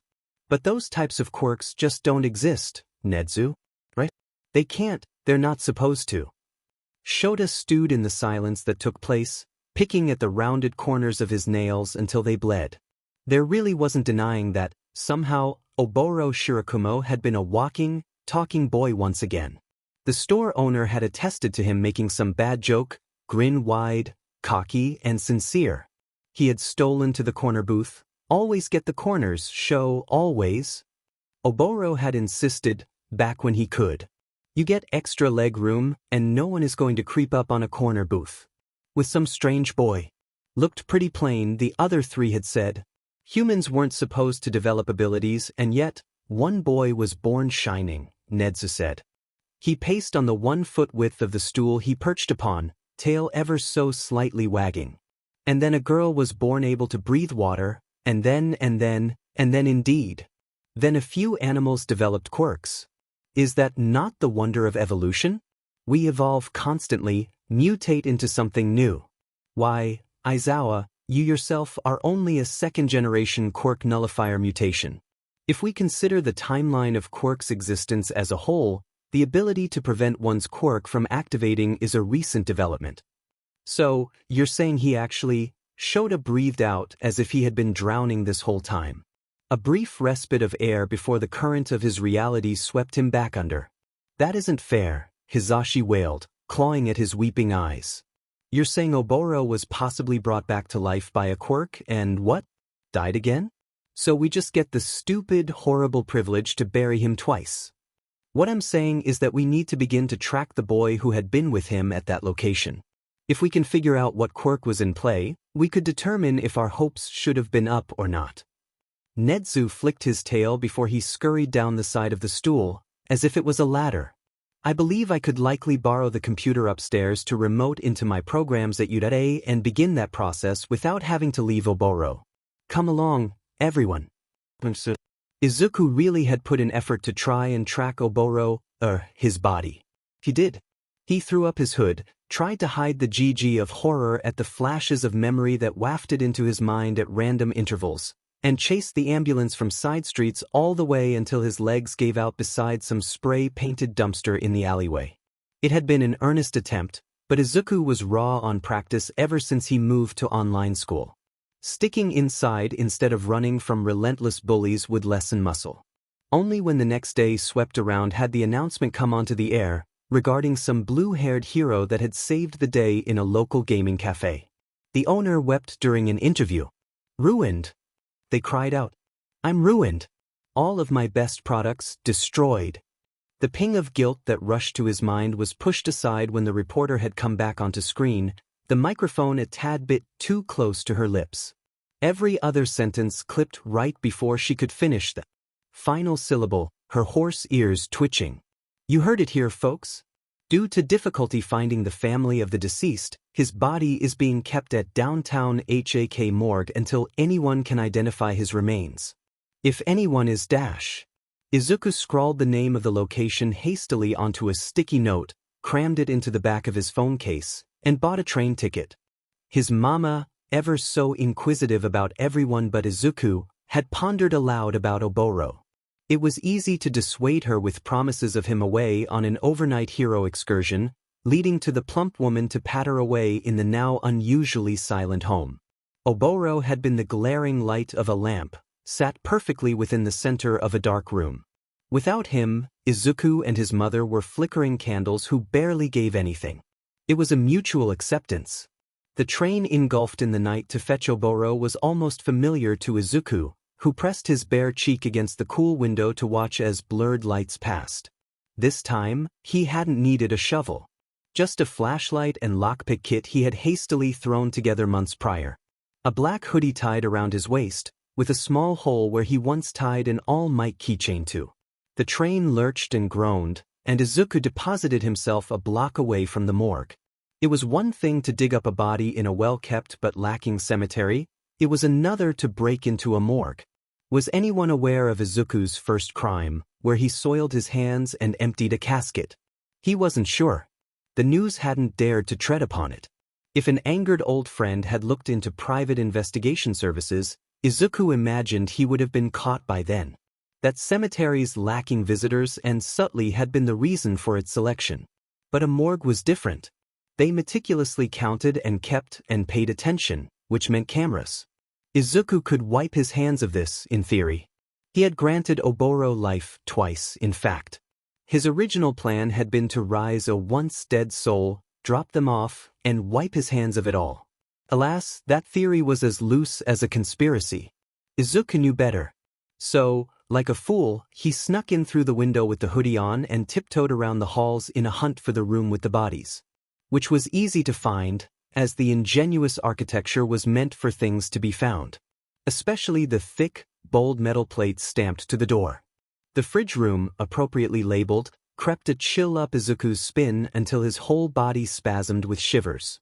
He would have assumed it was a sign of haunting, of the curse of the dead and med, but Oboro had long since acquainted death to nothing and Izuku was too familiar with his corpse to sense a fear of any. The room was just fang cold. Past the desk littered with paperwork, and adjacent to a few empty body cards, was a wall drilled with fridge doors. Izuku absent-mindedly passed by other names, unfamiliar. How many of these people could he have saved, if his quirk was more giving? No, it wasn't Izuku's responsibility to enamor the world with resurrected folk. He was a 15-year-old boy that managed to perform a miracle. Demanding more from him when he already accomplished the impossible was cruel. He chose. And Izuku didn't regret it, not for a second. So he honed in on Oboro's fridge, labeled accordingly, his hand pressed against the chilled metal latch. Just as he did once before, standing adjacent to that grave with the name sprawled into the stone. Suddenly his eyes sharpened, paranoia tipping over. Hadn't the news report said the victim was unidentified? Oboro shouldn't have been labeled with his name. It should have been Taro Yamada, or Nanisher no Gonbai, or John Doe if they were more English-leaning. Izuku peered over his shoulder. The moon's light bashed against the darkness, battering away shadows. No one else was in the room, or any of the hallways Izuku had scurried through. There was a camera, though, just one, red and blinking and encompassing the whole room. He breathed suddenly, flexing his wrist so the fridge clicked open. Oboro technically had been placed into a cemetery with a focus on confidentiality. If he was found and identified again, they would have sought to hush the press regarding his name, which did imply that any investigation would also tinker under the spotlight. Izuku tugged the door open, pressing those thoughts into a folder for later. He could sit down with Oboro and stress about this all after Oboro was kicking with life. They'd probably have to try and appeal to whatever connections Oboro still had if the police did start trying to hunt Izuku down. It'd be best to get Oboro somewhere else and then bring him back, not under the watch of a camera. He hauled the tray forward, and Oboro, cold and lifeless, slipped into view. The blood from his decayed face patted away, his eyes closed when they were once open. Still wearing the same jeans Izuku had generously donated. At this point, maybe they really should just flee the country. Oboro seemed to be a magnet for bad luck regarding early deaths, and Izuku was likely on some watch now that he was seen in public near a boy that died 13 years ago. America was probably nice. Maybe that was why his dad went there. The crooked wheels of the metal, portable table groaned as Izuku dragged it over. Careful to not introduce skin contact, he punched up the fabric under Oboro's pits and hauled him onto the sheet. It was considerably far easier to transport him when he had been more bone than boy. And Oboro, even in his rotten state, had enough autonomy to move his own legs in tandem with his savior's. Izuku wheezed, Oboro safely deposited onto the transport escape. He either had to find a door to go through, or he had to get Oboro up and functioning. No way was Izuku going to be able to get through a window dragging Oboro's body behind him. The route back to his exit was full of the typical planted cameras nestled onto the ceiling, and a few missing in corners or toward the bathrooms. He absent-mindedly tugged the hood over his forehead further, as if he hadn't already painstakingly spent a few minutes in the nearby 7-11 restroom, stuffing his green curls under the fabric. Yeah, going to America might be for the best. They could convince his mama Oboro had a school trip for the 3rd years, and that Izuku wanted to go with him. She'd fork enough money for tickets, a week's hotel, and wouldn't be too upset to never see Izuku again. Again, a mutual occurrence. One room he peered into, a spur-of-the-moment decision, didn't have any cameras. Break room, from the looks of it, with plastic chairs at an oval table, a row of cabinets, and a coffee machine cleaned and wiped down. The window sat, facing a hedge of bushes, then the street, and then a little nook with grass and a few benches. Good enough. Izuku's mind raced with the babe of a plan for escaping overseas as he dragged the door shut behind him, tossing open the window. Cold air brushed against his face as his bare hand slipped to Oboro's equally uncovered neck and pressed. Once again, his insides buzzed to life, as if Izuku was a jar of fireflies flickering awake under the moon's gaze. His quirk, the slumbering beast, snapped into focus the moment the criteria had been met. It took longer this time than before, as his body needed a moment to begin frantically itching the flesh melted away under the attacker's hand. Longer than the second time, far shorter than the first. Maybe the speed was dependent on the severity of the wounds and the length of which Oboro had been dead for. Just past a few minutes, a leg twitched and the boy rolled over. He hacked and coughed and spat out a mouthful of what Izuku could assume was keyboard dust, rolling onto his side. Izuku kept one palm pressed against his neck as another trailed to his back, rubbing circles in an attempt to soothe. This, Oboro gagged, is bullshit. Izuku hummed, polite and understanding. A groan escaped the other as he tore himself up into a sitting position, face settling into the same, smooth skin it once had. A new scar had taken its place, right on the curve of Oboro's chin where the stranger had dug his nails into. Small, and barely as noticeable as the one wrapped on the side of his neck. Oboro really did get rotten luck. 3 times? I have died 3 times. Oboro whined. Did I PSS off some old Roman god that took it personally? Maybe, Izuku shrugged. But you were put into the morgue, so we have to get going. I was what? Oboro glanced around in a hurry, lips pressed thin. Izuku gave his best condolences as the two of them scurried out of the window, shoving away the metal table and pressing the glass pane back to being closed once more. They hadn't made it past the nook of benches before someone stepped out before them, fluffy and white and very, very recognizable. Anyone with even a whiff of hero desire knew of the not mouse bear principle of the hottest hero school. Izuku screeched as Oboro cut off into gagging, as if he had accidentally swallowed his own tongue. Oboro, Izuku, is it? Principal Nedzu asked, positively beaming. It's a pleasure to see you again and meet you. Why don't you boys join me for some tea? The first time Oboro had met Shota truly, it had been halfway through their first year of UA. He was a dimwit, frankly, thinking he could sleaze on by with ignoring the rest of the class. Oboro and Hizashi, extroverts by blood, had adopted the poor introvert and taught him the wild wonders of friendship. Especially after Hizashi got his license first. They loosened the seal around Shota until his grumpy, stone wall cushioned to his real self. But for those first few weeks? Oh, he had beached and grumbled and growled his way through forced lunchtimes and team-building exercises.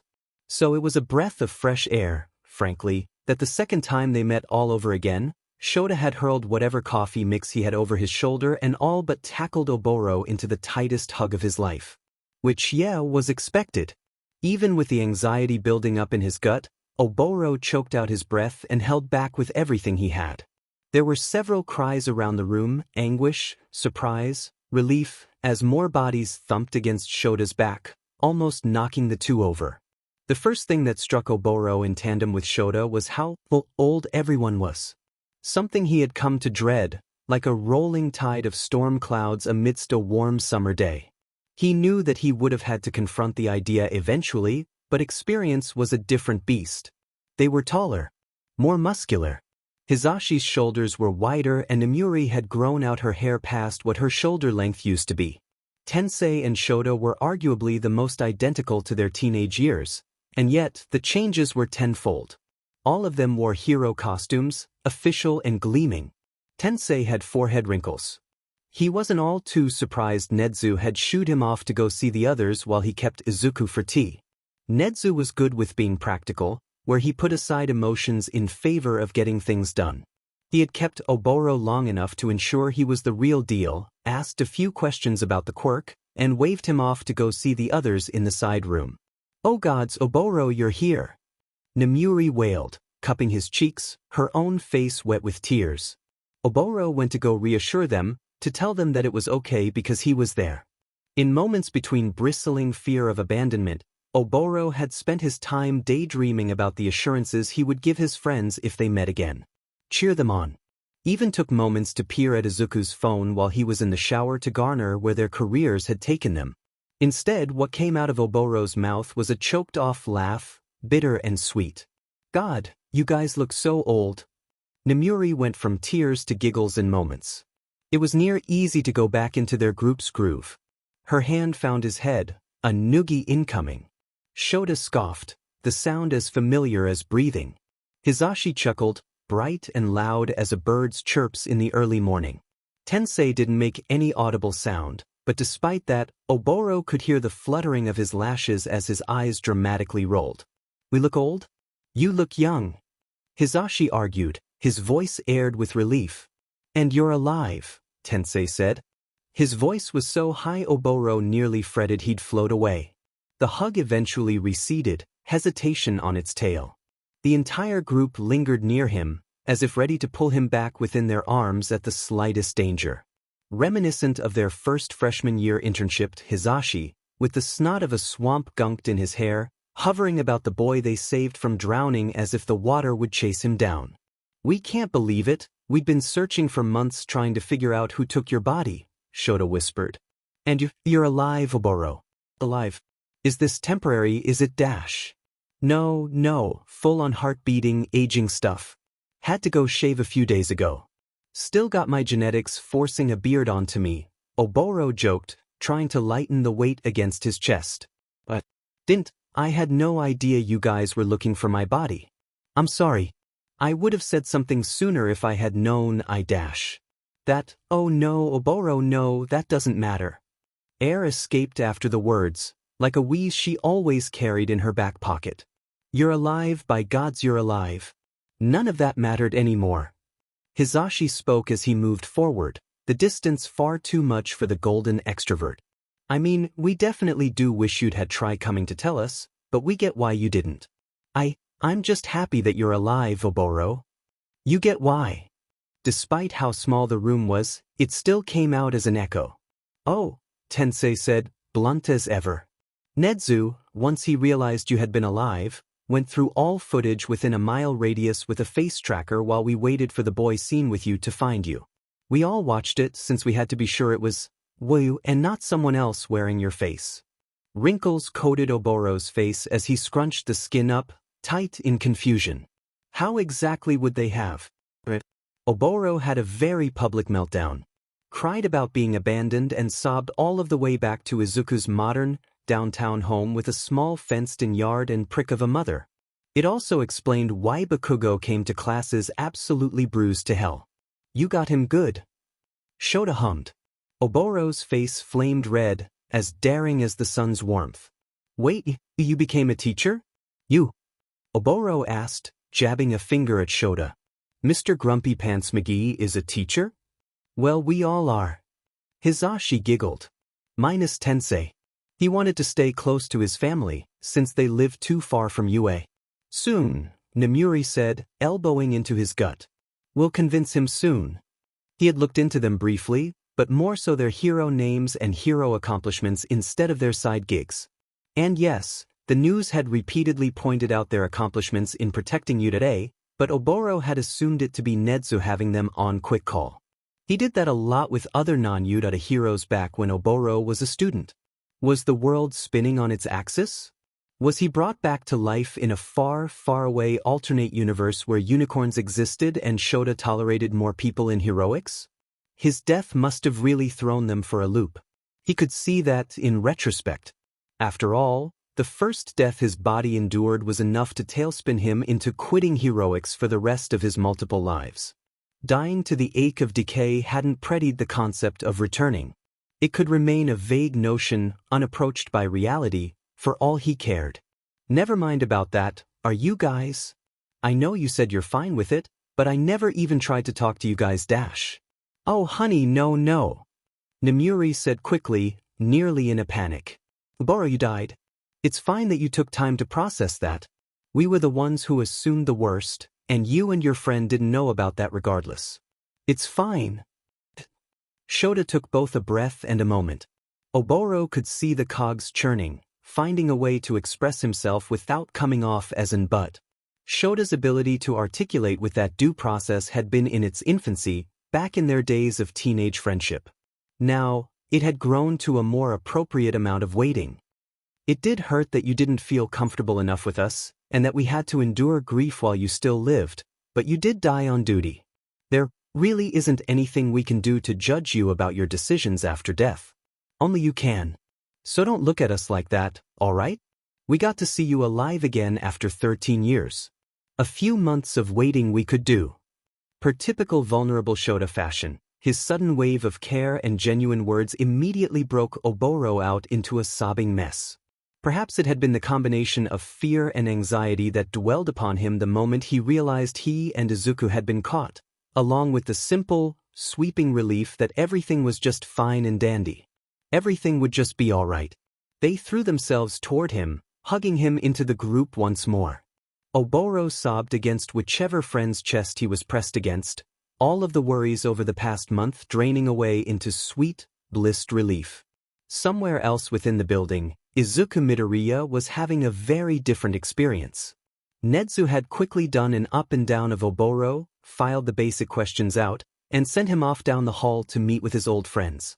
He fretted over cleaning up Oboro's teacup, insisting it was unbecoming to dirty a borrowed space. Izuku wondered if it was unbecoming to throw himself out of a window and escape. Probably. Now, of course, I would like to predate this with the general knowledge that you are not in trouble, Midoriya, Nezu smoothed over. Not? Izuku asked. It was demon near reminiscent of how his school days once did.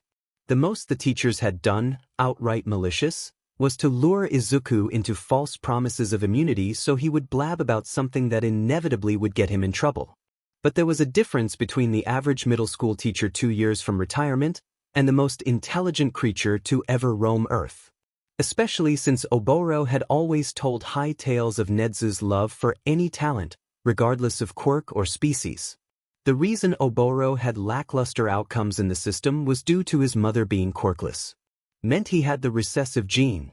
Apparently, adoptive families didn't enjoy the risk of quirkless grandbabies. Nezu had taken on Oboro without a care in the world. So despite the urge to grasp his tongue between his teeth, Izuku left it loose in his mouth. He was caught regardless. Of course not. All laws you've broken are disregarded in the pretense that you had been trying to save someone, Nezu said, voice tender as he perched the teacup right before his mouth. Do try the tea, it's a French import. They pluck the leaves in-house, it's quite a soft and magnificent flavor. The tea ignored, Izuku surged forward, nearly knocking over his own cup in the process. But, the graveyard I broke in, and I stole his body, and used my quirk illegally. I don't have a heroics license. A small sip of tea, followed by a hum. That was all Nezu reacted with, and continued to wait until the boy calmed himself down a bit before continuing. Izuku chewed his bottom lip, dry with flaked skin. Hopefully they had chapstick in whichever prison he was stuffed into. It's quite funny how laws work, don't they?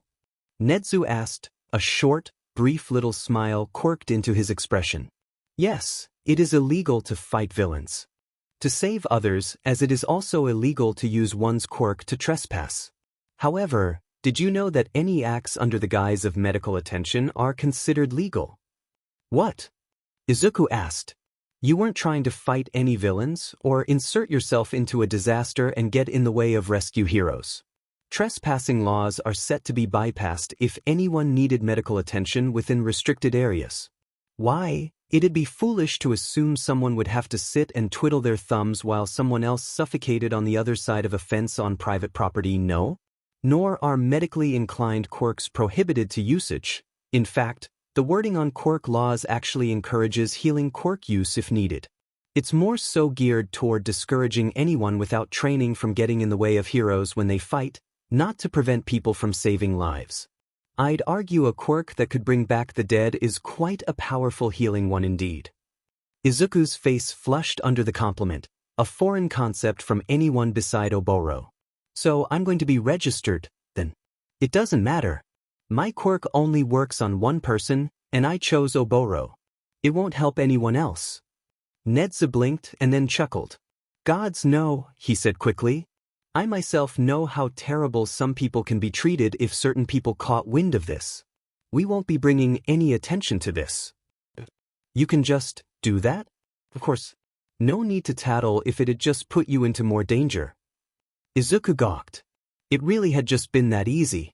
Just how long had Izuku spent, dreading such an idea as he ducked below his covers? Countless nightmares would crawl up his sheets, spit in his face and leave him trembling for a mama that stopped showing for comfort ages ago. How he'd be poked and prodded and tested until he was a meaningless husk to touch whatever corpses they deemed important. And now, someone was volunteering to cover for him. I'll be frank, Midoriya, Nezu said, tapping his teacup thoughtfully. I've looked into your home situation. And I've looked into your grades and school record. You show promise, a lot of potential. And the analytical papers you've turned in for the yearly heroics contest shows immense potential for your age. I dare to say you're coming near the label of a prodigy, if someone helped you refine your approach, of course. Wait, Izuku rushed. You read those? How much do you know about me? We just met. A slow, careful sip of tea took to the air, and Izuku had to wait with dreaded patience until the chimera finished. Oboro, when he had first described his old mentor a while back, was with a scrunched face and the words, "an oddly terrifying comfort." Once I identified you being involved in Oboro's presence at the game cafe, I went through all available information related to you in the school systems. I'm a fast reader, I only needed an hour. Regardless, I'd like to offer you a position at UA. With a transfer of guardianship as well, if you'd like that. The curveball of the terror to the sudden, intense support of a dream once held true smacked him upside the head. Izuku reeled as if he had actually been struck. Me? At U.A? Izuku asked. Of course. You could join the new analytics program I've been thinking of starting up for quite some time now. And according to your life, several teachers have marked you for parental concerns regarding your mother. They were worried about your home life, considering she never showed to school. I imagine if you accepted, I'd move you and Oboro into the housing unit he previously had. You could even bunk together if you'd like. Oboro established his disdain for heroics, but we do have other courses he could take. It'd be nice to see him finish his education. Izuku stared, dumbfounded. Nedzu waited for his reply, patience the principal's virtue. Was it just that easy? He'd be away from his mama. Something a long time coming, ever since he came back from the doctor's office with an X-ray and mild look of disgust from his father. And apparently his teachers had noticed that distance, had said something on the school's files. Which ones? Certainly not any from middle school, but there had been a good few in elementary. One from cram school. Had she put in a word? Had it been the nice janitor that got fired 2 years back? He always stuck out his neck for Izuku. Izuku pawed at his lips once more with his teeth, to comfort himself. He hadn't realized anyone noticed, or even bothered to write it down. The cusp of his patience had been about to tip into nothing before he had gotten Oboro into his life. It would have been comforting to know that a few people had stuck their necks out for him. So me and Oboro can just go there? Izuku asked. Move and go to school? How will we get food? How are we going to explain him being alive again? Well, yes, if you'd both like. And you'd have an allowance, of course, with a card.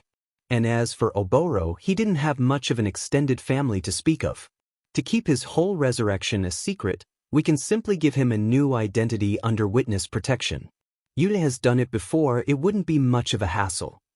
And it's all that easy? Izuku asked, quiet as a mouse. Not for many other people. But for me? I could have you both in by tomorrow. As long as Oboro agrees as well, of course. And I'll be reconsidering Bakugos. Izuku could see it. Him and Oboro bumbling out into a shared kitchen for breakfast, making the casual, lax jokes they did now. Going to classes and passing one another in the hallway with proud smiles. Able to do whatever the hell they wanted, because they wanted to choose what wasn't shoved down their throats. And analytics? That sounded mighty fine for Izuku. And that imaginary situation would become tangible. Izuku Midoriya, without much of a second glance, would sign away Izuku's care to Nedzu with secret relief. Him and Oboro would pack, excited and eager, and would hop into Shota's car to drive them down to UA. Then they'd get their new place decorated with the help of the staff, and Ida, who insisted over and over that Izuku called him Tensei, with all of them gushing over the two.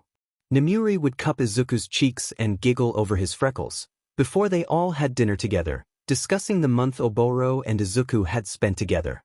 Eventually, Oboro would settle upon studying art abroad, Izuku right by his side as a traveling analyst.